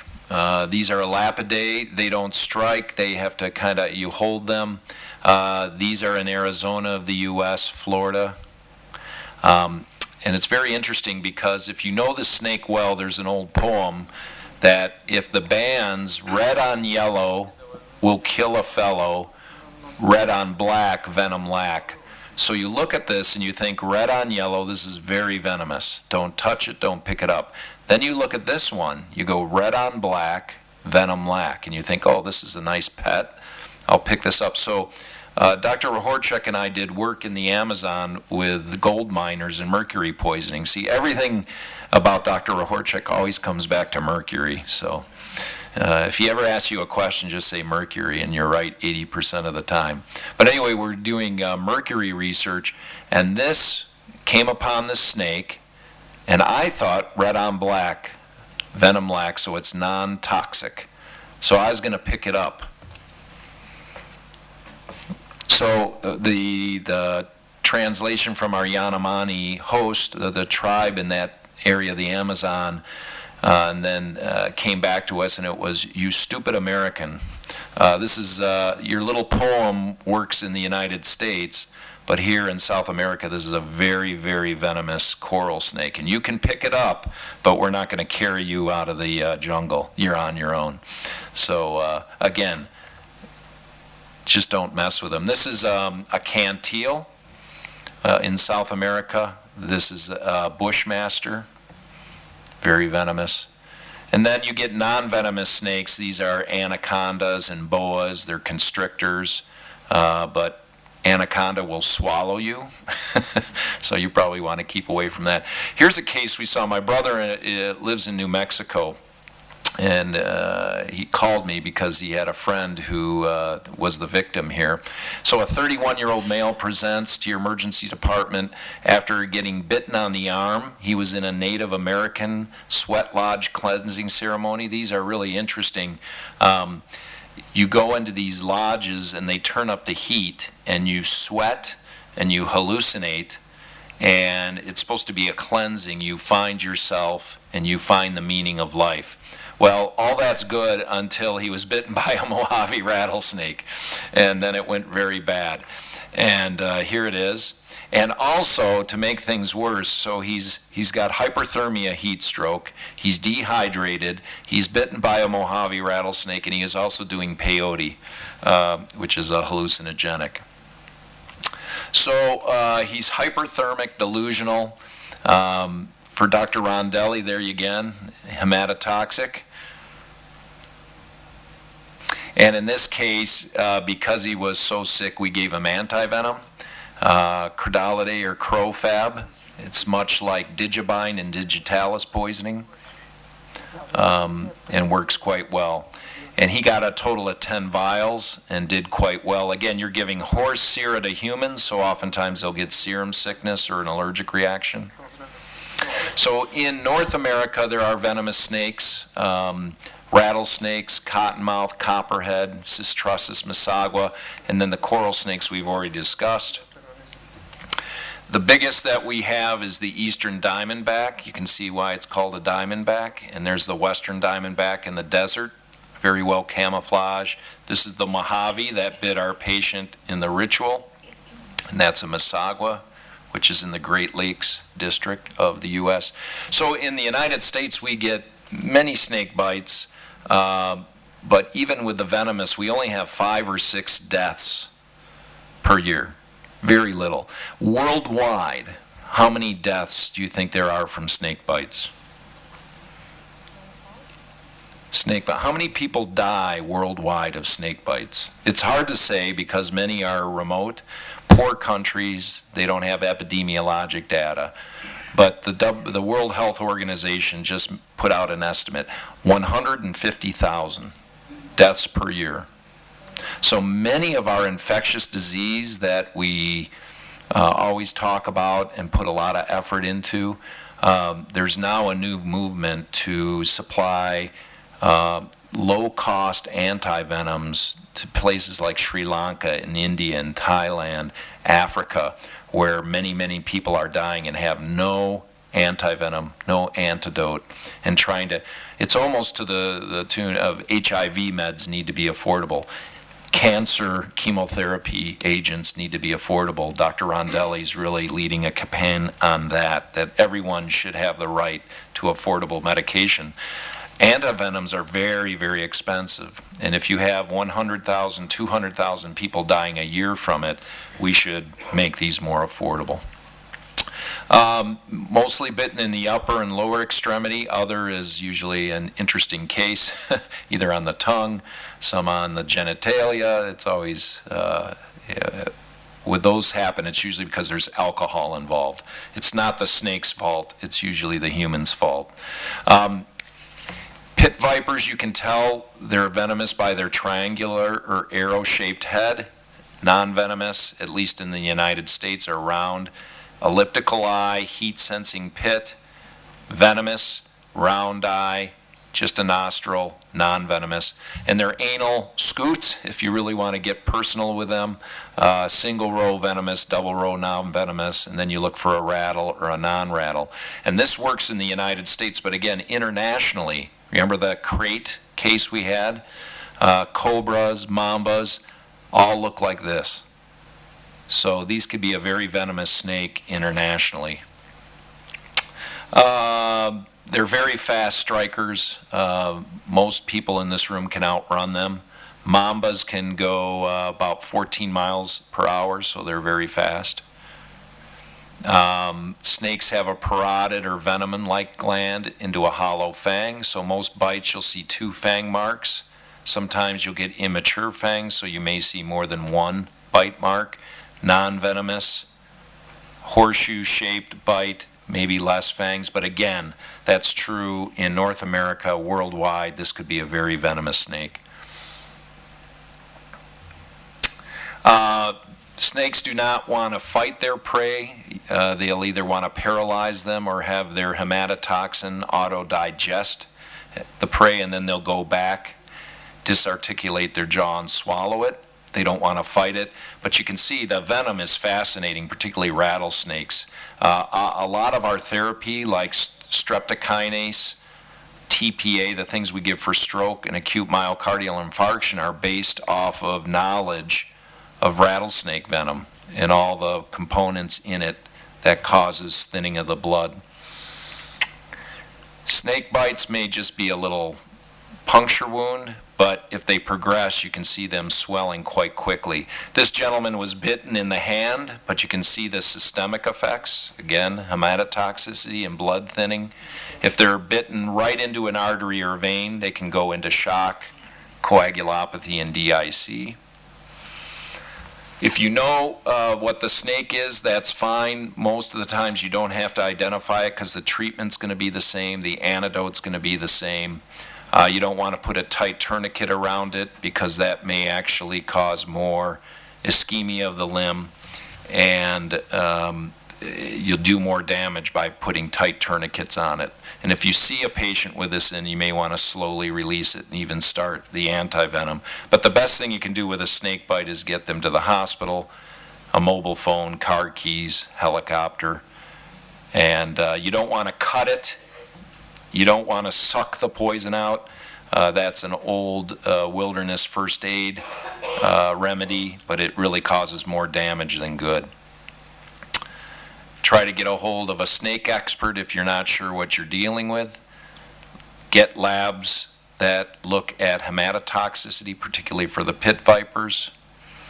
And I know this is a little gruesome right before lunch, but every once in a while they'll get such swelling, they'll get a compartment syndrome. Very rare because the bite is usually just in the skin, not into the muscle, and you may have to release the pressure. But if you have the antivenom, that's the best way to reduce the swelling, not by cutting their limb open or doing a fasciotomy. Very rarely will they get infected. The snake mouth is actually much cleaner than the human mouth, so they don't often get infected. The antivenom was initially harvested from horses, much like our black widow venom, and it was effective against many, many snakes in North and South America. But again, allergic reaction was a problem. Serum sickness, because you're giving horse sera to a human. And then we started doing research with monoclonal antibodies and Fab fragments, and we found that ovine or sheep derived Fab fragments are much more effective, less chance of an allergic reaction, less number of vials, but much more expensive. Again, not available to those most vulnerable who need it, and very safe in children. And the one thing about children is if you're a snake and you see a 2-year-old much bigger than a rodent, a rabbit, a skunk, you're going to inject just as much venom in that small child as you would in an adult human. So children, one of the things that people make an error on, they dose by milligrams per kilogram, like we do most of our medications. But this is one thing where you want to give the child as much antivenom as the adult. Same dose, because that snake venom is the same dose in the child, and the child's much smaller, so much sicker. Okay, we're going to wind down and finish right on time, and I think we have 2 more quick cases.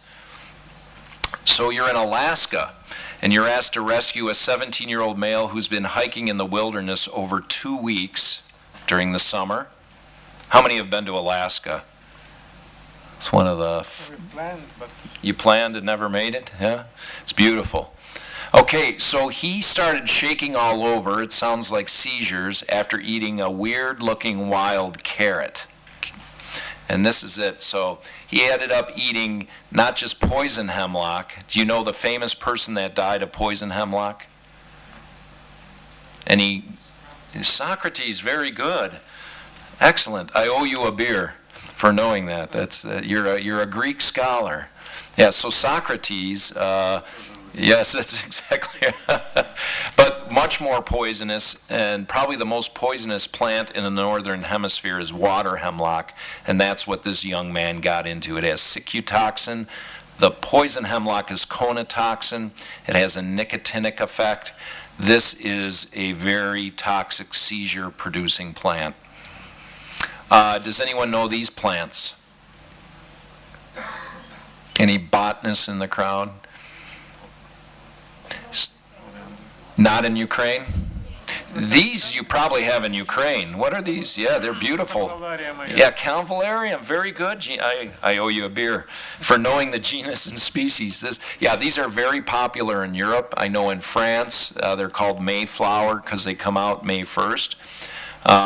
This is oleander, and this is foxglove or digitalis. So these are all cardioglycosides. If you ingest them, they will give you bradycardia. And if you look at these are probably the least toxic. These are quite toxic. The number one plant in the world that kills people is oleander. Yellow oleander is probably the most toxic, particularly in India, Sri Lanka. It's commonly used as a suicide agent.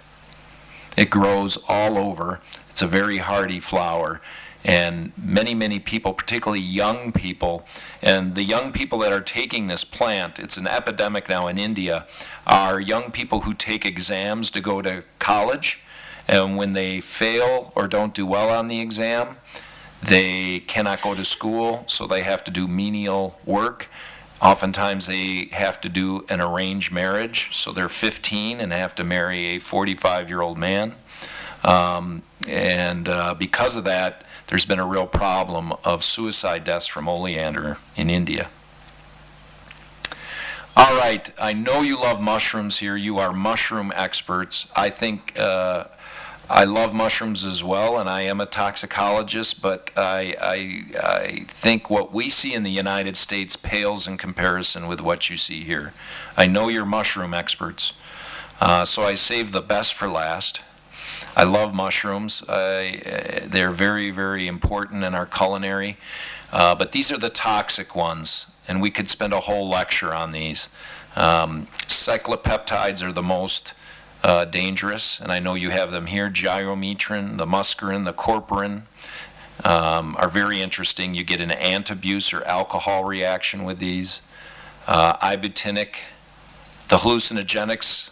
How many have done mushrooms to get high or have a hallucinogenic effect? I know Dr. Rahorchek has. I have as well, so there you go. Then there's the kidney or renal toxic ones. Most common is the GI irritant. And a very interesting one, particularly in France, has come out, and it gives you rhabdomyolysis and kidney failure. And that's probably the newest group. So what do we got here? Is it going to click? There we go. Okay, you have a local farmer presenting to your remote clinic with vomiting, diarrhea, severe abdominal pain 12 hours after ingesting what he thought was meadow mushrooms. And this gentleman was very interesting. I remember this case well because he was Eastern European. I think he was from Slovenia. And he had a farm. He was trying to make a farm and make it in the United States. And they loved mushrooms, and they would go out and hunt mushrooms. And he picked these because where he was from in Europe, they were very delicious. So he picked these and served them to his family. He's pale, dehydrated. He's in a lot of pain. You can see he's very tachycardic. His pulse is 130. He has a fever. And he has a lot of, this is right upper quadrant or liver tenderness. And he's looking quite ill. So you get case labs on him, and I'm sorry, Dr. Rondelli, it's not a hematotoxic this time, it's a hepatotoxic, and you can see his liver function tests are very elevated. So does anyone know what this mushroom is? A bad mushroom, correct? What type of bad mushroom? Ah, very good. Okay, so that's his liver. It's on fire. It's not good. Oh, whoa, and it's turning. That's okay. This was the actual mushroom, and you look for the little veil and the vulva. This is called the death cap or destroying angel. There's another picture of it, and it's tough. You may see this and say, not poisonous, because there's no veil, there's no bud here, but it's a very immature mushroom. This is still highly venomous or highly toxic. Here's another one, the Galerina, the leptospirosis, or the leptos. I heard someone say they all have amatoxins, and what's unique about these, they actually taste good, and you don't start vomiting until 8 to 12 hours after, so that's a big, important clue that it may be a poisonous mushroom. Many need dialysis because they go to hepatorenal syndrome. I'd be interested to hear from you if you're using any of these with your cyclopeptides for your amatoxins here in Ukraine, because I know you get a lot of these. What are you using to treat your patients besides liver transplant? Anyone? Are you using thiacidic acid or silymarin, silibinin? Polymyxin, neomycin, high-dose penicillin is another one. Penicillamine, anything else? I'm sorry? Plasmapheresis, very good. Because they're very, very sick. And if they don't get a liver transplant, they often die. And you're seeing these, I know. Any other comments on the liver toxic mushrooms? Okay, I think this is our last case, and I'm going to end right on time. An entire wilderness expedition party in Kazakhstan experienced abdominal pain and vomiting after eating wild mushrooms. And 2 of the team members suffer not liver poisoning, but have seizures. Any idea what this may be? That's it. What is that? Looks good. I think we had it on our salad last night with the eel. Yeah, what do you think about this? Is that safe to eat, bad to eat? Bad. Yeah, sick, it's bad. So this is, in our country, this is called false morel or gyrometrin. It's false. This is false. So this is gyrometra. This is delicious. This is the holy grail of mushrooms. I love this mushroom. But see, you may be hunting for this and then see this and go, eh. So it looks like a brain, a human brain on a stem. So if you're smart, don't eat the brain. Okay? And what it has is monomethylhydrazine, which is in rocket fuel. And it's like INH in many respects. It gives you seizures, and the beauty is there's an antidote, pyridoxine. Here are some other mushrooms, just briefly. Amanita muscaria, it's gorgeous. It's one of the more beautiful mushrooms in the world. It's a GABA agonist. A lot of people think it causes anticholinergic poisoning. It does not, but it can get you hallucinations. And the ones that Dr. Rahorchek likes are the psilocybin. And these are the little brown mushrooms, which are quite harmless. Although in the United States, what they are doing, they're hard to grow, so they're buying regular store-bought mushrooms that are white. They let them brown and age, and they sprinkle PCP on them, which is phencyclidine. Or not, yeah, PCP, phencyclidine, and it gets them very violent. So they're putting adulterants on them.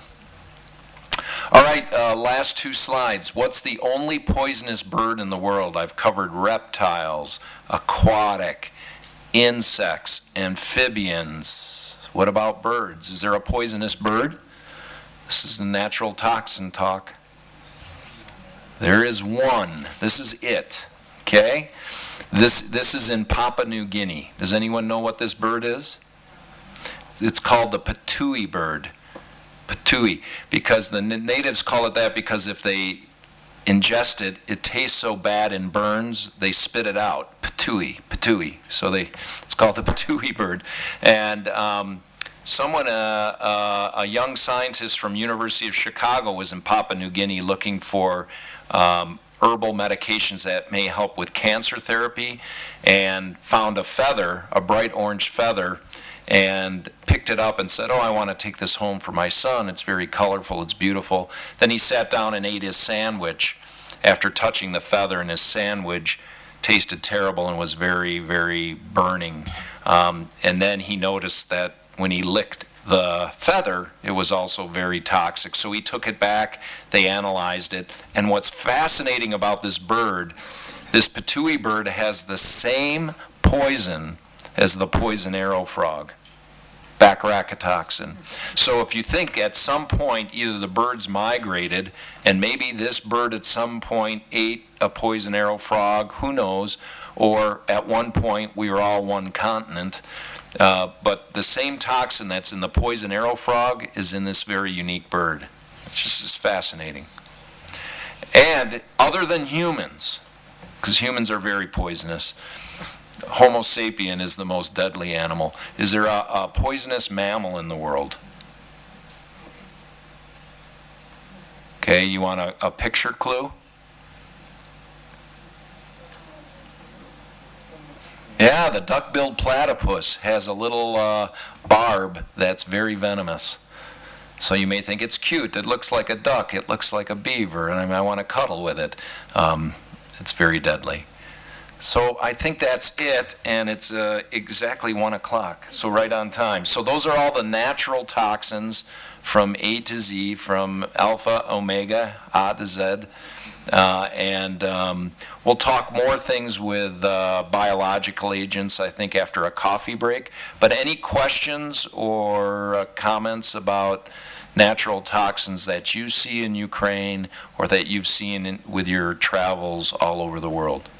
We decided we will not go to America anymore. Well, there are many reasons not to go to America. One of them's political. The other, the other is venom. Actually, the one country to stay away from is Australia. Actually, I love Australia. It's beautiful, and the people are very nice and outgoing.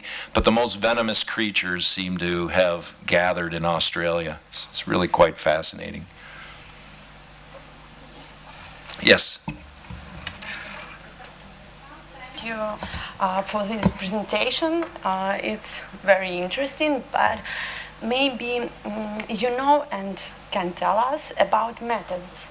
What methods you use to investigate poisons and their impact on human. Okay, so are you talking laboratory investigation? Yes. It's an excellent question. Many of the venomous creatures, you don't have time to do a specific lab level to identify what the genus and species and creature is. But you say with a snake, you want to make sure it's not a blood toxin, so you're going to check your coagulation profile, your hemoglobin, etc. But you can do radioimmunoassay, you can do a ELISA test. If you have a patient who died and it's a forensic case, there are laboratory data and assays out there that can tell you exactly what caused the death. But it takes weeks to come back. So in the real setting, in the clinical setting, you don't have time to wait for that test. If there's an epidemic and many deaths from it, then they could probably make that test more readily available with a faster turnaround time. But unless you're doing it for forensic purposes, there's really not a specific test other than knowing what the venom is, what it causes, what target organs it causes, and for example, does it cause liver damage, kidney damage, and you can look at that. But as far as a specific test, they are available, very expensive, very slow turnaround, and I'd be interested if you have any other information in that regard. Okay. Yeah, Tim? Yeah. One thing you can do is take a picture with your cell phone That's a great, and send it to someone like Dr. Erickson. yeah, we've done that with mushrooms and plants in particular, or a snake. That's a great way, and that's probably even better than a lab data. Thank you for mentioning that. Yes? Yeah, my name is Vladislava. I work in Kyiv First Aid Hospital in a Toxicological Center. And I have two questions for you. The first one, do you have the laboratory methods of diagnostic of phytotoxin and amanitotoxin? Because we have them. We have a lot of poisoned people after eating this act, a lot, very big percent, and we do for all of them, we do plasmapheresis, and we treat with penicillin and acetylcysteine, Okay, and acetylcysteine. but we have no any diagnostic methods. Do you have some methods? There are methods for analyzing amatoxins. Again, they do not come back in a quick fashion. And to withhold treatment waiting for the amatoxin test, the patient would lose their liver or their life. So we have those in the United States, and they are rarely used just because they're expensive and take a long time. But again, you see many more amatoxins than we see. So I would ask you what you do. So when you tell me you do plasmapheresis and penicillin, high-dose penicillin, and N-acetylcysteine, which, as you know, we usually use for paracetamol, if those are working for you, that's valuable information for us. So you may see 10 and 100 a year, and we may see 1 or 2 a year. We don't get as many as you.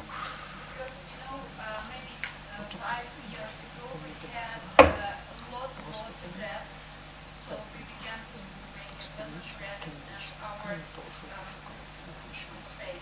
People begin to live, after our treatment. And I have another question. Could I just go back on that with your plasmapheresis? Have you published that data? Putting that in an academic journal. Did you write that? It's very important. If you see many more than anyone else, and you have a lot of cases of plasmapheresis where it was successful, that would be valuable information for the rest of the world. I mean, and I know, Dr. Rahorchek knows Ukrainian much better than I as far as interpreting the data, but we'd be happy to work with you to help you. Yes, that's valuable data because you're saving lives from a very deadly mushroom that no one in the world really knows how to treat. And people are just throwing everything at it. And if a patient survives, you don't know what did it, which one, they're giving everything, or the patient may have pulled through on their own. But if you're consistently doing plasmapheresis and they're living, that's valuable information, and that should be in the published data. So if that's data you have, we'd be happy to look at that and help you with that. Comes to our set. Okay, that sounds good. Okay, and another question, after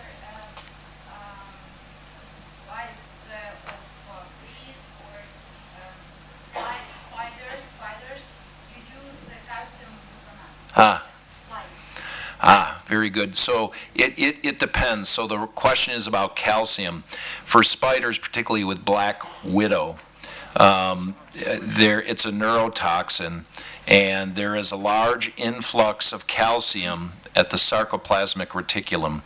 Okay? And so people thought initially if we give a lot of calcium, that's going to cause the patient to have less pain because they know there's a calcium efflux phenomena. But what they have found is it's not a calcium depletion. The human who is bitten has plenty of calcium in their system. It's just blocked at the neurotransmitters. So by giving them lots of calcium, it didn't help. And we may give an ampule of calcium gluconate or chloride, but it rarely works. It's much like the pharmaceutical agent, calcium channel blocker for hypertension. Calcium channel antagonists or blockers. When you get an overdose of that, you would think the antidote is got to be calcium, but it's not. It's not because the channels are blocked. It's not because the calcium level is low. So when we get those cases, we used to give lots of calcium and they never got better. So calcium is listed on the slide because it's historic, but honestly, I do not think it works well for those spider bites. Sure, thank you. Those are excellent. You're clearly knowledgeable to ask those types of questions. Any questions? Okay, now we short coffee break and back to the more interesting question of bioterrorism. And a little chemical. A little chemical. A lot of chemical. Okay, thank you.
Okay. Everybody ready to continue our school?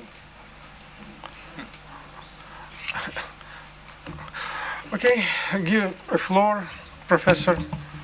We can start. Okay, thank you, Mikola. Thank you for the morning and the good discussion. And today, this afternoon, now that you've had coffee and you are more awake, we will talk about something a little more serious than spiders and snakes, something that is very real and in our current environment globally. There are threats that we've been dealing with that we thought were of a past era, and they are back. And certainly with what you're going through in Ukraine, these are real threats. And we've seen it, of course, recently in Syria. So we're going to be talking about global threats in bioterrorism, but I'll also at the close talk about some chemicals, because I know you're experts in toxicology. And a lot of the bioterrorism are more infectious, whereas the chemicals are more toxicologic. So without further ado, we'll get going, and I'll ask a question just to involve you. Can you tell me the first historic documentation of using bioterrorism during a war? What's that? First World War was very historic and one of the first large-scale use of chemicals and biologicals, but it was not the first time it was described. In Spain? Spain is one, but even earlier. Middle Ages. Middle Ages, yes. Where specifically? Spain, Middle Ages. Oh, Middle Ages in Spain with plague? Yes, it's plague. With plague, even before. In Crimea in 15th century, they put, the person who died from the pest, just put it. But in fact, it was even before, certainly. It's Probably even before. 3,000 years. Oh, they've been doing it for centuries. But you're absolutely right. That's when it was first documented. There it is. The Siege of Kaffa. There it is. I owe you a beer. A cold beer for knowing that. If possible, Guinness. Okay, Guinness. You're on. That's my favorite beer. How did you know?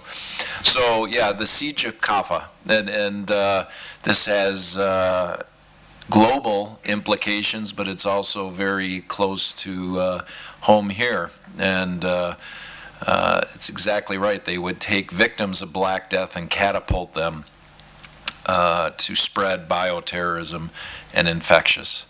The United States were not so innocent either.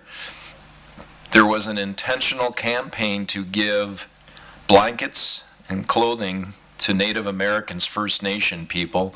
The early colonists in the United States called them Indians, which was wrong because they weren't from India, but the name continued for many decades and centuries. But there was a campaign to look like we were giving them help during the cold winters, but we knew the blankets were infected with smallpox. So this is not something that's new. It's been practiced centuries. And then, yes, we get into World War I. There you go. There even more so than the chemicals, which we'll talk about, they were trying to spread anthrax in the animals, in the cattle that was sent over to Europe. Very intentional. In World War II, there was a Japanese unit called 731. You may have heard, the Manchurians, where they did a lot of studies with prisoners of war, and very much a violation of the Geneva War Convention, with 3,000 scientists, and they had an Uji bomb which had infected fleas and bioagents like plague, anthrax, cholera, shigella, salmonella. So this is not a new concept. It's been practiced for centuries, the use of biological agents for not good causes. And then, as you know, with espionage and a lot of the interactions of the KGB, Yuri Markov was, I believe, Bulgarian. Yeah, he was Bulgarian, and he defected and was in London, and in 1978 he was pierced in the thigh with a trigger-loaded umbrella that had a small pellet of ricin. And the picture of that plant, what is that plant? Ricin? Yeah, ricin, and this is the castor bean. We call it castor. Yeah. That's right. That's exactly right. Amaranth. That's right. So they took ricin, and it caused what appeared to be a septic shock, but a very smart forensic pathologist at Scotland Yard noticed the puncture wound in Markov's thigh and analyzed it, and it turned out to be ricin. And one of the first documentations of using that. And ricin's very interesting.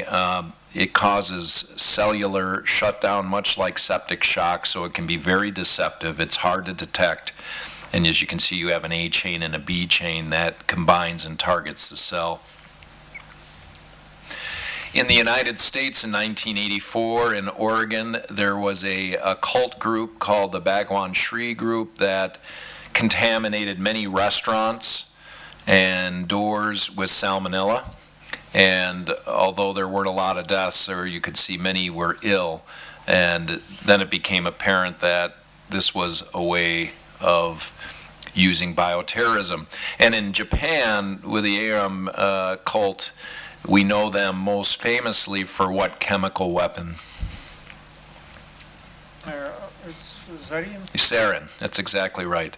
So they used sarin in the Tokyo system, but they were even just as well known for their biological agents. They tried to spread botulinum toxin from car exhaust. They tried roof spraying the downtown Tokyo buildings, which was less effective, and they also used release of briefcases, and it was really, they also tried cyanide, and then it was sarin that really had an effect on about 5,000 to 6,000 people with many deaths. So in the United States, we had an anthrax outbreak with 6 deaths, and what was most remarkable about this wasn't so much the anthrax, it was that it paralyzed the entire postal system in the East Coast of the United States. We were quite aware that, and in this case, it was not international terrorism, it was domestic. And the person who was responsible later committed suicide, so they really never found out all the reasons behind it. But it doesn't take much to cause widespread panic. And part of terrorism, as you know, and we see it with the recent Manchester tragedy, they can strike anyone, anytime, anywhere. And once you stop doing what you normally do for fear of going out, that's when the terrorists have us. And that's why these are so insidious and important to know about. So these are deliberate releases of viruses, bacteria, or toxins. It's for not only causing death in people, but animals, the food supply. And they can cause drug resistance. And then you want staying power, meaning you want them to stay in the environment for quite some time. So it's not just killing people, it's incapacitating military, and it's also making the place they live non-inhabitable. So you do many things with bioterrorism. It's not just meant to maim or kill, but to incapacitate. There are different categories of biologic agents. The ones we're really concerned about have higher mortality rates. Public panic is a real issue. And then just the ability to release them. So you want something that will hit several people, and you can disperse it, transmit it, and again, it stays in the environment. And the big ones we worry about are anthrax, botulism, plague. smallpox, tularemia, and then the hemorrhagic viruses, most famously, as of late, Ebola, and I'll touch on each of these. There are Category B. We'll not talk about all these for the sake of time, but there's a couple of them. There's ricin on this list, and we'll cover a few of these. Category C are interesting, and you think since it's Category C, it's less important. And yet, if you look at these, HIV, AIDS, influenza A, of all the biologic agents, probably the one that concerns scientists most, that would affect the most people and kill the most people, are influenza.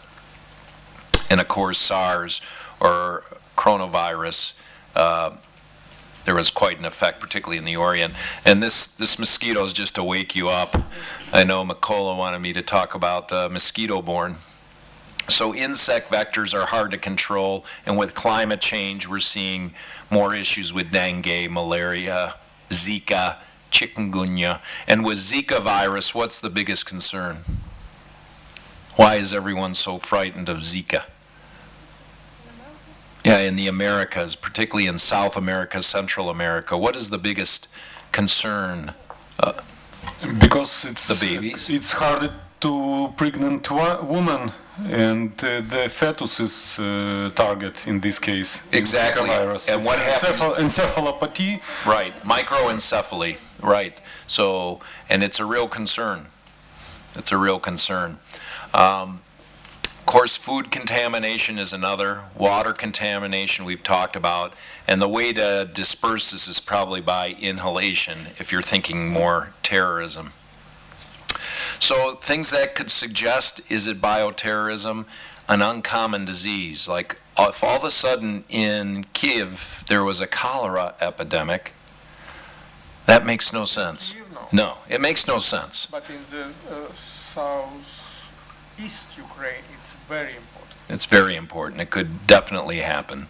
But cholera never has happened here, but if all of a sudden it did happen, it's probably not normal disease state, it is probably bioterrorism.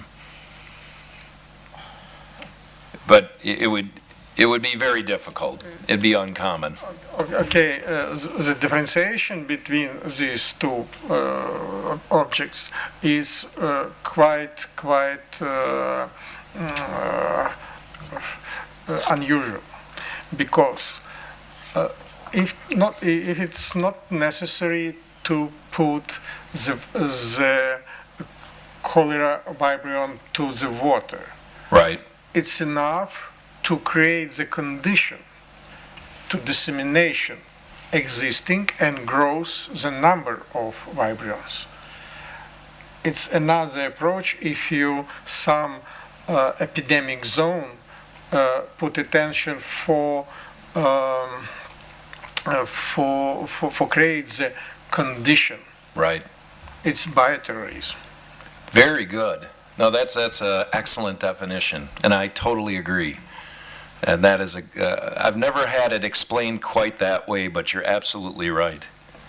Because unfortunately, this situation which we have now in the in the east, open new approach for the terroristic attack, which never used before, especially because it's only the bio component, but Right. According to the chemical component, we have this very high risk of threats, more higher than in Syria now, because the synthesis of new toxic compound each now ideal create.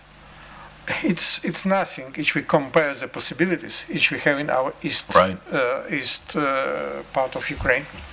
Absolutely agree. Well spoken.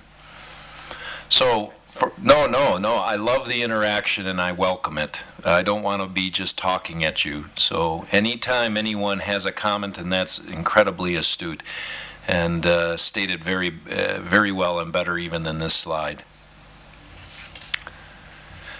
Okay, let's talk about some specific ones. Anthrax. Here are some of the naturally occurring in animals. This is not anything new. And people that deal with animal skins and meat products have cutaneous anthrax actually quite often. It's when it becomes inhalation anthrax that we worry about. So if you say go to Morocco and you buy a drum that has goat skin stretched over the top, you may contract anthrax, but it's just the cutaneous version. Okay? The spores themselves are very stable, quite portable, and easy to grow in a lab. Therefore, it makes it a very good, if you're diabolical and thinking of mass casualties, it's a very good agent. It's a very good agent for all the evil reasons. You know this better than I about the 1979 incidents in the former Soviet with a processing plant that produced dried anthrax culture, and it got into the air filter system. And from a public health standpoint, it wasn't well publicized. People weren't protected, and it was covered up. And you can see just from this small incident, 105 people died. So this is just an example of what anthrax could do if you really disseminated it properly. And any effects left from this? Any comments on this particular event? Because you would know it better than I. No. Fortunately, no. Okay, all right, understood. So we don't get a lot of these in the United States unless they're done intentionally. And the other way you can get anthrax is just ingesting it. But worldwide, it is a big issue.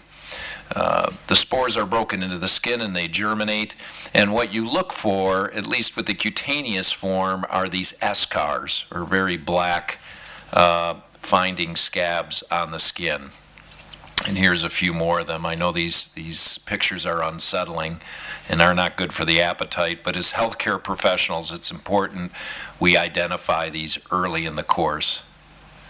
Okay, and you can also see them if you do a gastrointestinal endoscopy.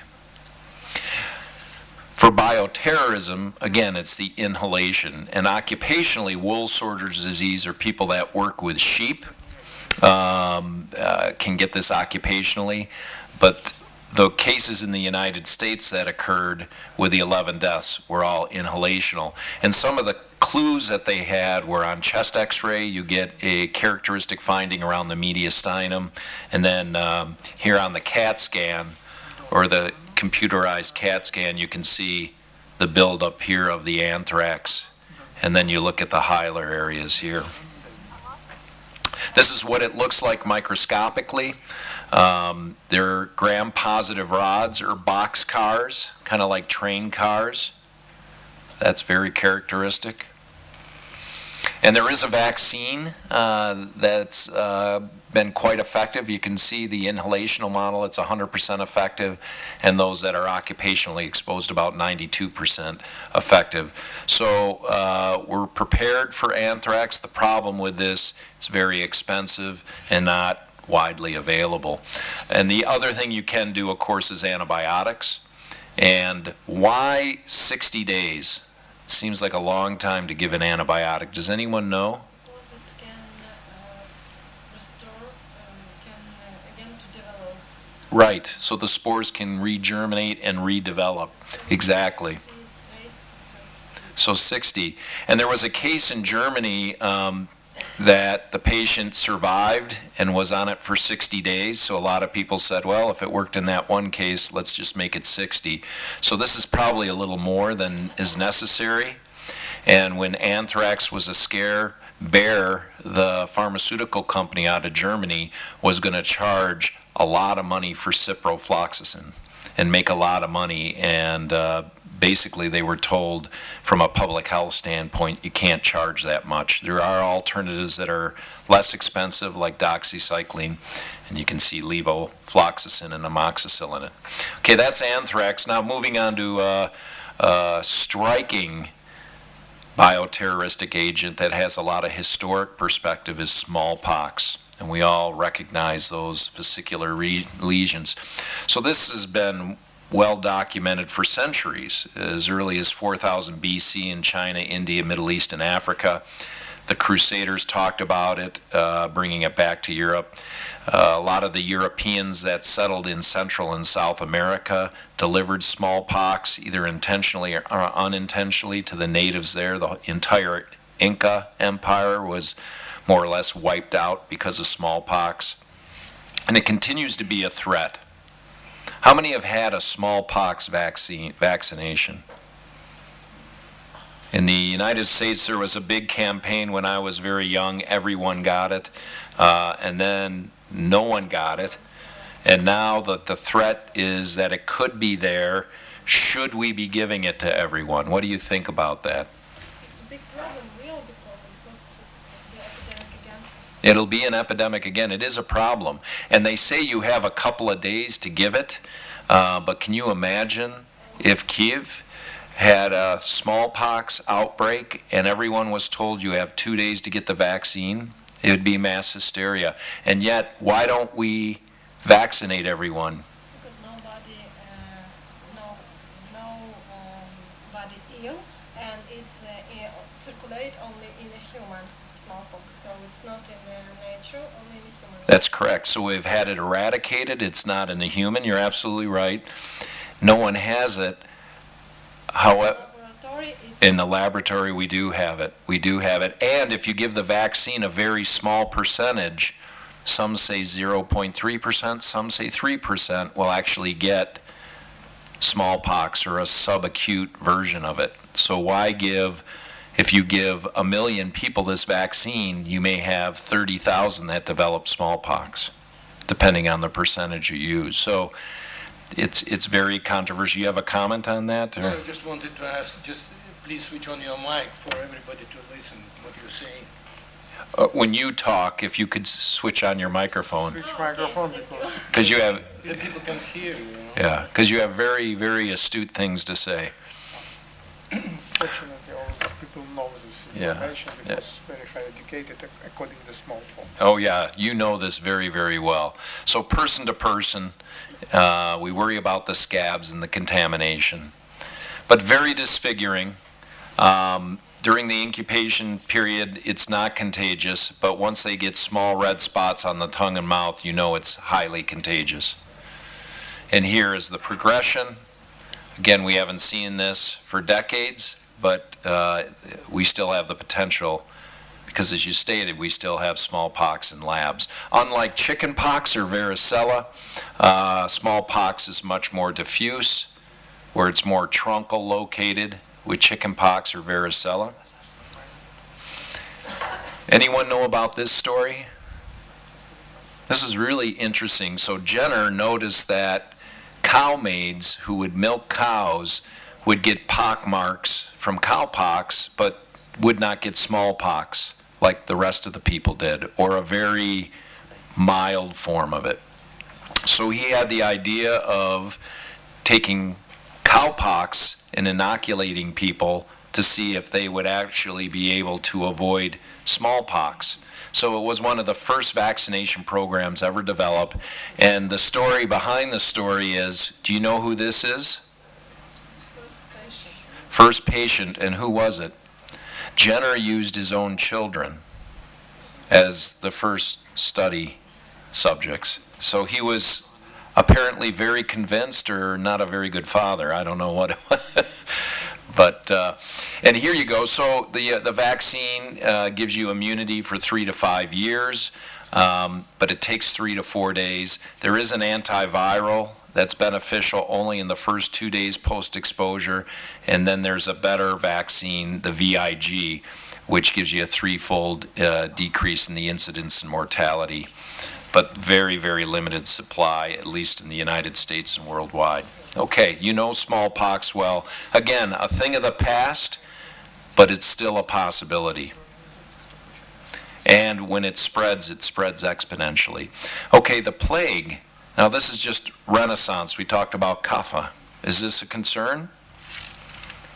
Is it possible? It is, and it's still available, and in labs, and we see it worldwide still. So the first outbreak was in 500 AD at Constantinople in Turkey, and then of course the biggest one was over 2 million deaths with the Black Death in the 1300s, and then there was even a third outbreak in the 1800s.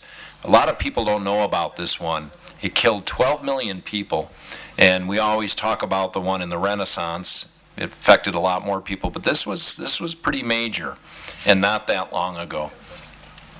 And here is the spread of Black Death and plague during the Renaissance and the Middle Ages. And here is current human plague cases. So these occur. And what are the two types of plague?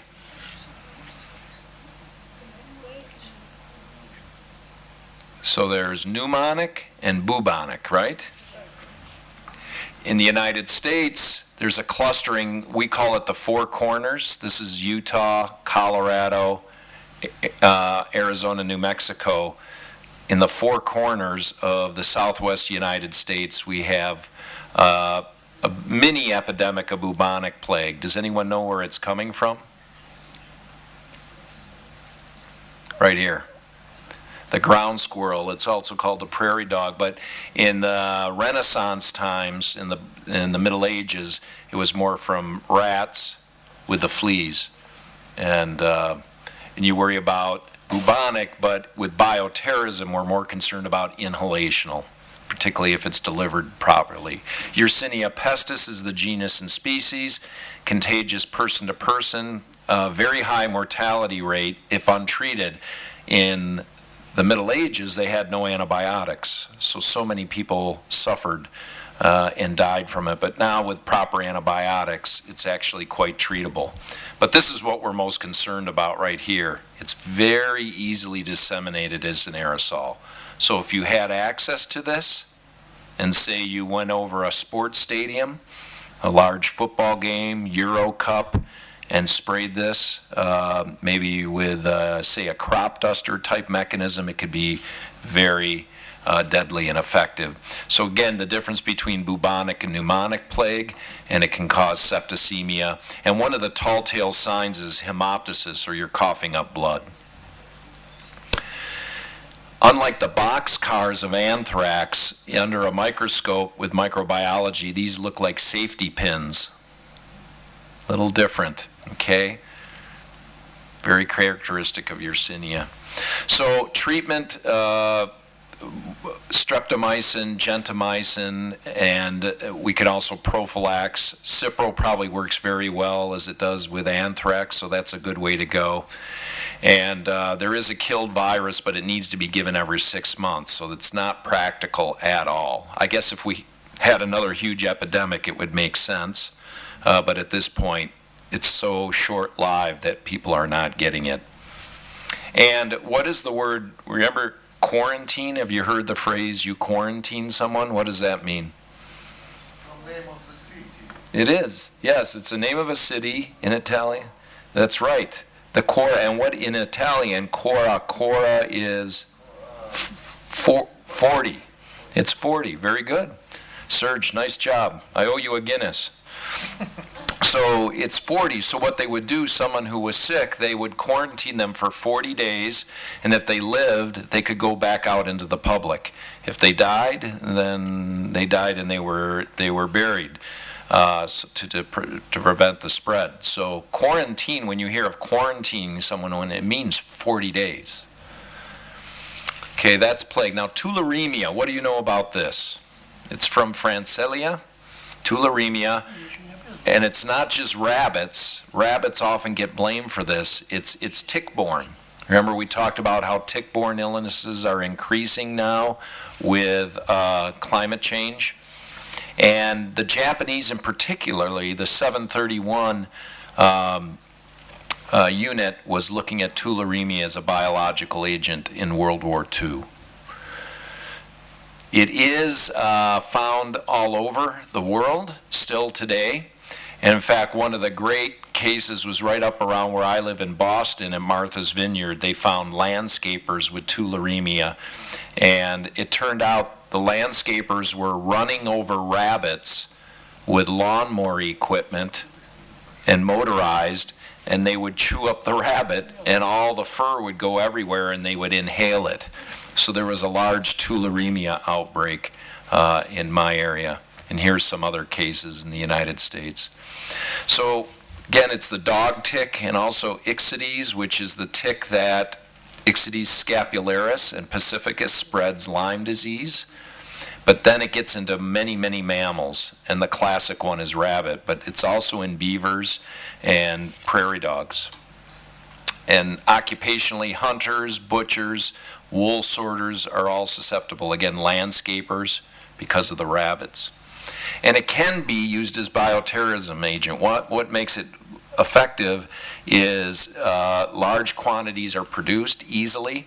It's difficult to diagnose, and so by the time you have many, many sick, it may be too late for several. It gives you a very characteristic influenza-like pulmonary spread, and you have to really suspect it. You can get laboratory confirmation in serology tests, but again, if you don't suspect it, you'll miss it. Treatment, like Lyme disease, you can give doxycycline. You can also use streptomycin, gentamicin, and there is vaccine, which the military have developed, and a lot of the soldiers in the U.S. have been given a tularemia vaccine. Yeah? Because now I go to the minister. You cannot finish. You need 15 minutes, I can, 20 minutes. 15 minutes, I'll be done. Not a 15 problem. minutes, okay? Yeah, Okay, 15 minutes. 15 minutes is good. Yeah. Excellent. All right, botulism. So how do I know if I put botulism in these cookies? By the way, they're very good cookies. I don't think they have botulinum in them. And I ate this cookie and I had botulism, what would be the first thing I would experience? What do you think? Anaerobic. It's anaerobic. Okay. So nothing would happen because it needs to be anaerobic. So oftentimes it's in canned goods. Okay? So part of this that makes it difficult to deliver is a bioterrorism agent. You can't have it oxygenated or in the open air. The first thing you usually get is blurring of the vision, diplopia, double vision. And then you get difficulty swallowing. It's a descending paralysis, and then you can't breathe. So you get weak and it goes down. Okay, spores are in the soil, improper canning in the United States where we have a lot of drug abuse, particularly with heroin. We see it in patients who inject themselves with heroin and they get infections in the skin and they'll get botulinum in the skin. But usually it's by improper canning unless you're thinking for diabolical means. And it blocks acetylcholine. And here, again, I just described this. It affects the cranial nerves, blurring, double vision, ptosis or weakness of the eyelids, and then down it goes, descending paralysis and flaccidity. And here it is, canned goods. There is, fortunately, an antitoxin. Okay, viral hemorrhagic viruses. Let's talk about Ebola. So what 3 countries were most affected by Ebola? Okay, Guinea. They're there, Sierra Leone, Liberia. And there's a new Ebola outbreak. Where is it? Just happened like 2 weeks ago. In Congo. So just when you think we've eradicated it, it's back. And it never really left us. South Sudan, DRC, 1976. I worked a lot in South Sudan and really near the area of the first cases of it. And here are some of the others. And what's the vector or host for Ebola? Bat. Very good. The fruit bat. Okay, and there's a transmission. It may go through mammals and primates and then humans.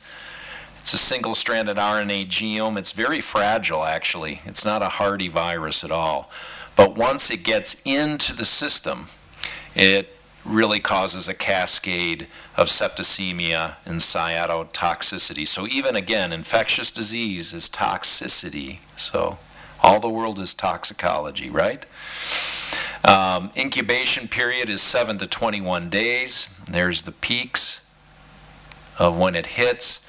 And the problem is it's very infectious, as you know. And by the time they have fever, hemorrhagic issues, it's incredibly contagious and causes a lot of panic and hysteria. And the problem with Ebola was, particularly in the culture of West Africa, when you have a loved one die, they put the body on display, and many people from the village will visit the house, the family, the body, pay their respects, and you could see why it spread so rapidly. And in this case, the death rate was probably about 50 to 60%. And I'll go over these quickly just because of the sake of time. When it was all said and done, there were over 28,000 suspected cases and over 11,000 deaths. And the real problem is the healthcare structure and the orphaned children were affected. Transmission is really the concern, human to human, and the different types of fluids, sweat, urine, semen, blood, makes this really virulent. Breast milk is another one. Okay, and unlike HIV, which does not do well, the AIDS virus does not do well on doorknobs, sheets, clothing. It dies off quite quickly. Ebola was quite hardy. Okay, and of course the people most at risk, caregivers, health workers, many doctors and nurses died, the paramedics that transported them, and then of course the people that buried the bodies. We did quite a bit of research with this. We don't have time to talk about it, but just looking at different possibilities for vaccines for the next epidemic, which again, it just hit Congo. You want to monitor exposed patients. Yellow fever vaccine has been very successful, talking about the other hemorrhagic viruses. Briefly on syndromic surveillance, this is why an institution like this is very important. Poison control centers are important. The Center for Disease Control is important because 1 or 2 cases won't alert you, but if you're really following this and all of a sudden 10, 100 are hitting, you really can keep ahead before it becomes a pandemic. And also just the laboratory surveillance and good testing for these, as well as for environmental reasons. So we'll just finish up with chemicals. To say anything more about biologicals, with urbanization, increased conflict worldwide, slow response like we had with Ebola, natural disasters, air travel, climate changes, all those are important. And it was really important with SARS. This was a great epidemiologic uncovering of this and where it came. They had it down to which individual had the first case and traced them all the way through the hotel they were at, where they moved around in Hong Kong, and where they sat on the airplane. It's one of the great epidemiologic studies ever done. And then the spread worldwide. And as you know, Canada got a lot as well. We worry about avian flu, bird flu. And right now we know this structure very well, but if there's a tweak in the genome, it can be very virulent and resistant and become a pandemic quite quickly, as it did in World War I. Okay, let's see here. It's not clicking through. There we go. All right, let's just talk about chemicals. And as I assured, I will stop at 2:30, but I think this is an important part. Let's talk a little bit about Syria. We're doing a lot of work there at our institution. And you know about the besieged areas and the government-resistant areas, particularly around, which was Aleppo and Idlib. And this is the ISIL-controlled groups, the Islamic State, and the government. This has been a strange war in that healthcare providers are now targeted. Hospitals, doctors, nurses, medics are all targets of where they used to be neutral. And it's become a real problem. In fact, the most dangerous job in the world right now is to be a healthcare worker in Syria. And a lot of people have lost their lives because of it. We know about the chemical attacks that happened in 2013, and this got a lot of press, but there's probably been up to 36 individual attacks with chemicals using what two agents predominantly? Chlorine, gas, and of course sarin.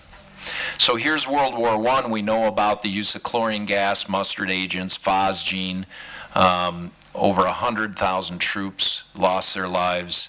In 1988, Saddam Hussein in Iraq used mustard gas and nerve agents against Iranian ground forces and Kurdish rebels. And we also know that under international humanitarian law, it's prohibited using chemical weapons against anyone, whether they're a soldier or civilian. And what a lot of countries haven't agreed to, even the United States is reluctant to follow this, although they should. Chemical weapons may also not be used in retaliation. So if you're hit by chlorine and sarin, you can't go after them with chemicals. And we've done a good job in 1993 with Chemical Weapons Convention, but no one is now following them. We did well with biological agents in '72, landmines in 1997, cluster munitions in '08, and we've yet to really figure out what we're going to do with nuclear weaponry. And as you know, on April 4th, 2017, at least 70 people, including young children, were killed in Idlib, and it was quite a large attack. And I was in Boston at the time with our colleagues from Syria who are with us right now, and they got video, real-time social media when this happened, even before BBC, CNN, and the news medias picked up on it. And our colleagues said, we've been hit by sarin. And we thought, well, why don't you think it's chlorine? And they said, we know it's sarin. And the questions they had for us is they had no oximes, no 2-PAM, too expensive, but they had atropine, but it was all outdated. And they wanted to know, should they use it? What do you think? I think you need to use it if you have it.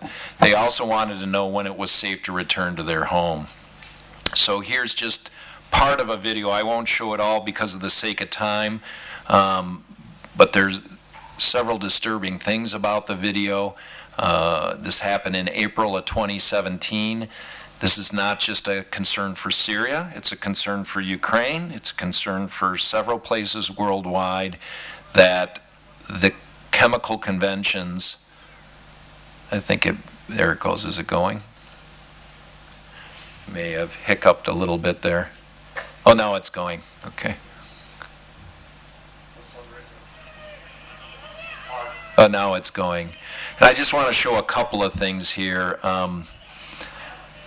First of all, there was a lot of denial by the Syrian government and the Russian government that chemicals were even being used, and I don't know if this is going to transmit. But this was real-time video that came over right away, and one of the things that you can see is no one's wearing gloves. Many children were killed. They don't have any decontamination method other than hoses, and they only had outdated atropine. And just because the video's not quite functioning, I won't show too much of it. But it's very disturbing footage, and it shows you how social media can actually help document tragedies like this, whereas before we had no idea that it was actually occurring. But just for the sake of time, I'll move on. So here are some of the chemical warfare agents. You know them well. It's not just sarin, it's soman, tabin, and it works at the acetylcholinesterase receptors.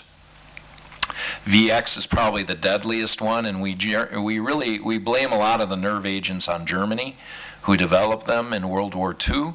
But the British and the US developed VX, which stays in the environment very long and is very deadly. And where was VX just used? Does that look familiar? Yes, yes. Yeah, with North Korea in Myanmar. And VX on the little coin here, that much VX will take out this entire room. So it's incredibly, incredibly potent. So it's life-threatening. We know about the acetylcholine signals, and it constricts pupils, profuse salivation, and respiratory compromise, constricted pupils. And really what kills patients is they drown in their own secretions. They drown in their pulmonary secretions. We saw many footages like that. It appears very quickly, particularly if it's aerosolized, and you have to get it off the skin. The problem here is many family members picked up their children and they too became contaminated and lost their lives. And children are more susceptible because of their skin makeup, they're lower to the ground, and their metabolism rates are much more immature. So you have to get patients out, exposed, fresh air, and you have to decontaminate them quite quickly while protecting yourself. What are the antidotes? You know this well. Each synthesist in our institute, the best. The best. I know. You guys are, no one's better than this center at knowing these antidotes. Okay? So atropine, 2-PAM, particularly for the nerve agents.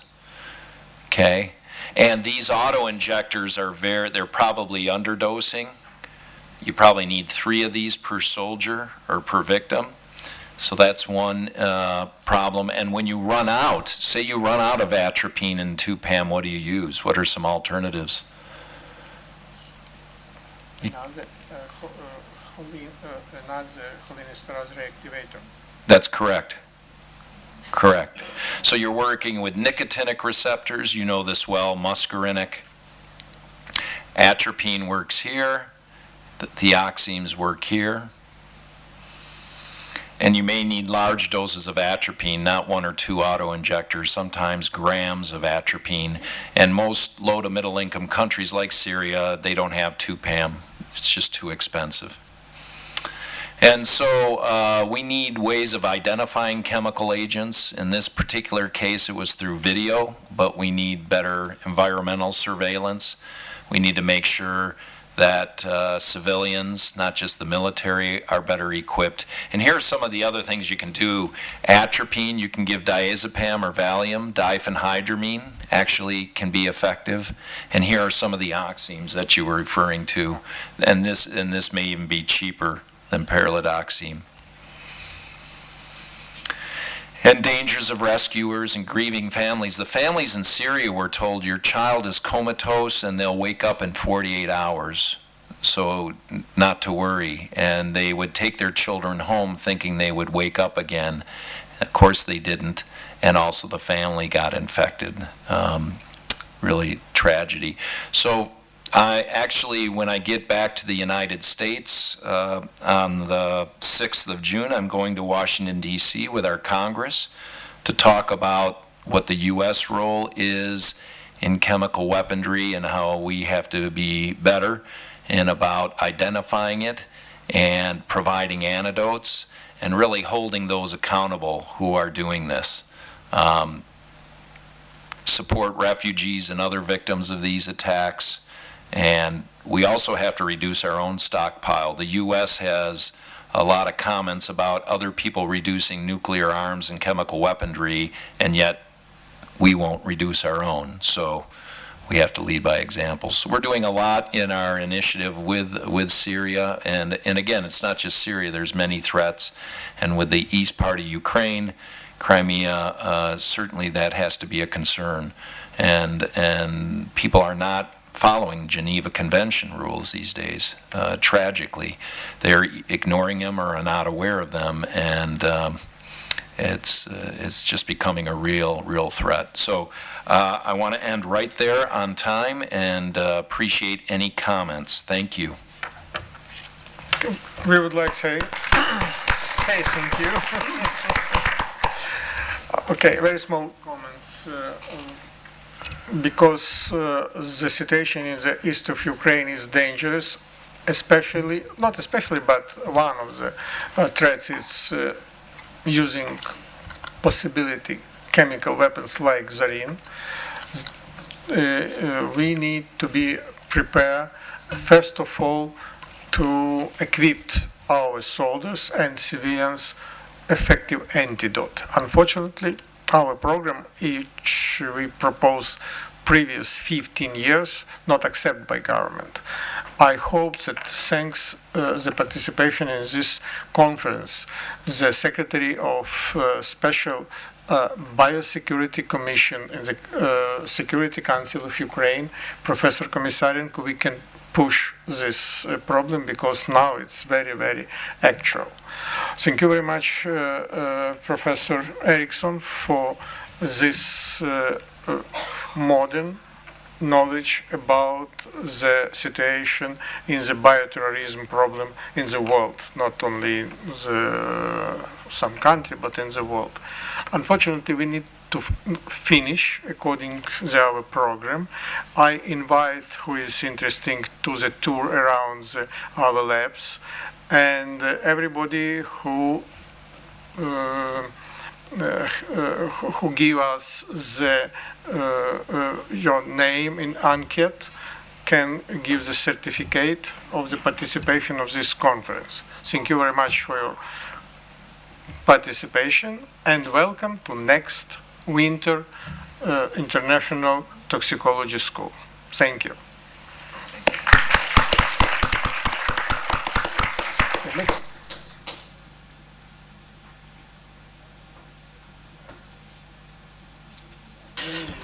Announcement to everybody who want go to visit in our lab. Please stay in the lobby, and after when we take a certificate, we can go.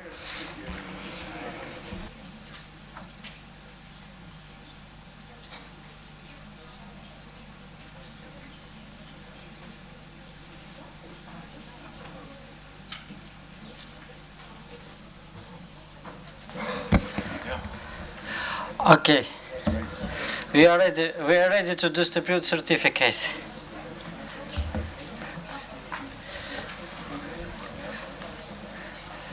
Maybe it will be better if I said a name.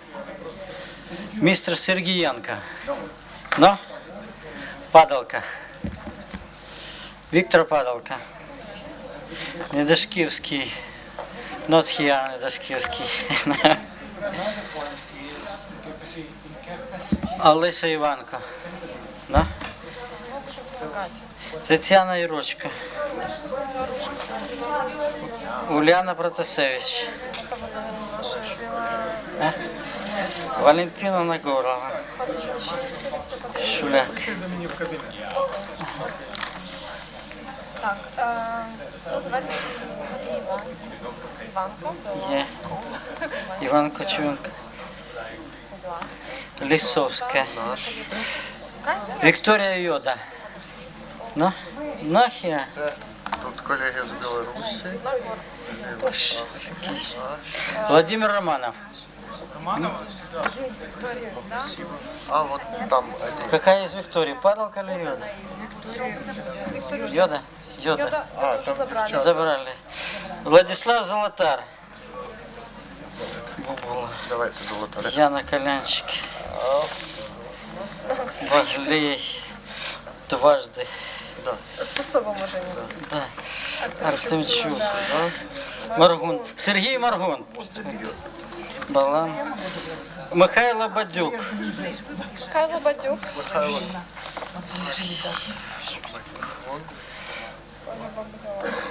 Наш. Ткачук. Да, я не називаю прізвища співробітних своїх, потім заберемо. Да. Пойдем. Бадюк. Олеся Ященко. Давайте сюди. Рішавська. Малишева. Можете забирати зразу. Олена Федченко. Олександра Сергієнко. Падалка. Наталя Табель. Наталья Табелева. Наталья. Наталья Наконечная. Наконечно.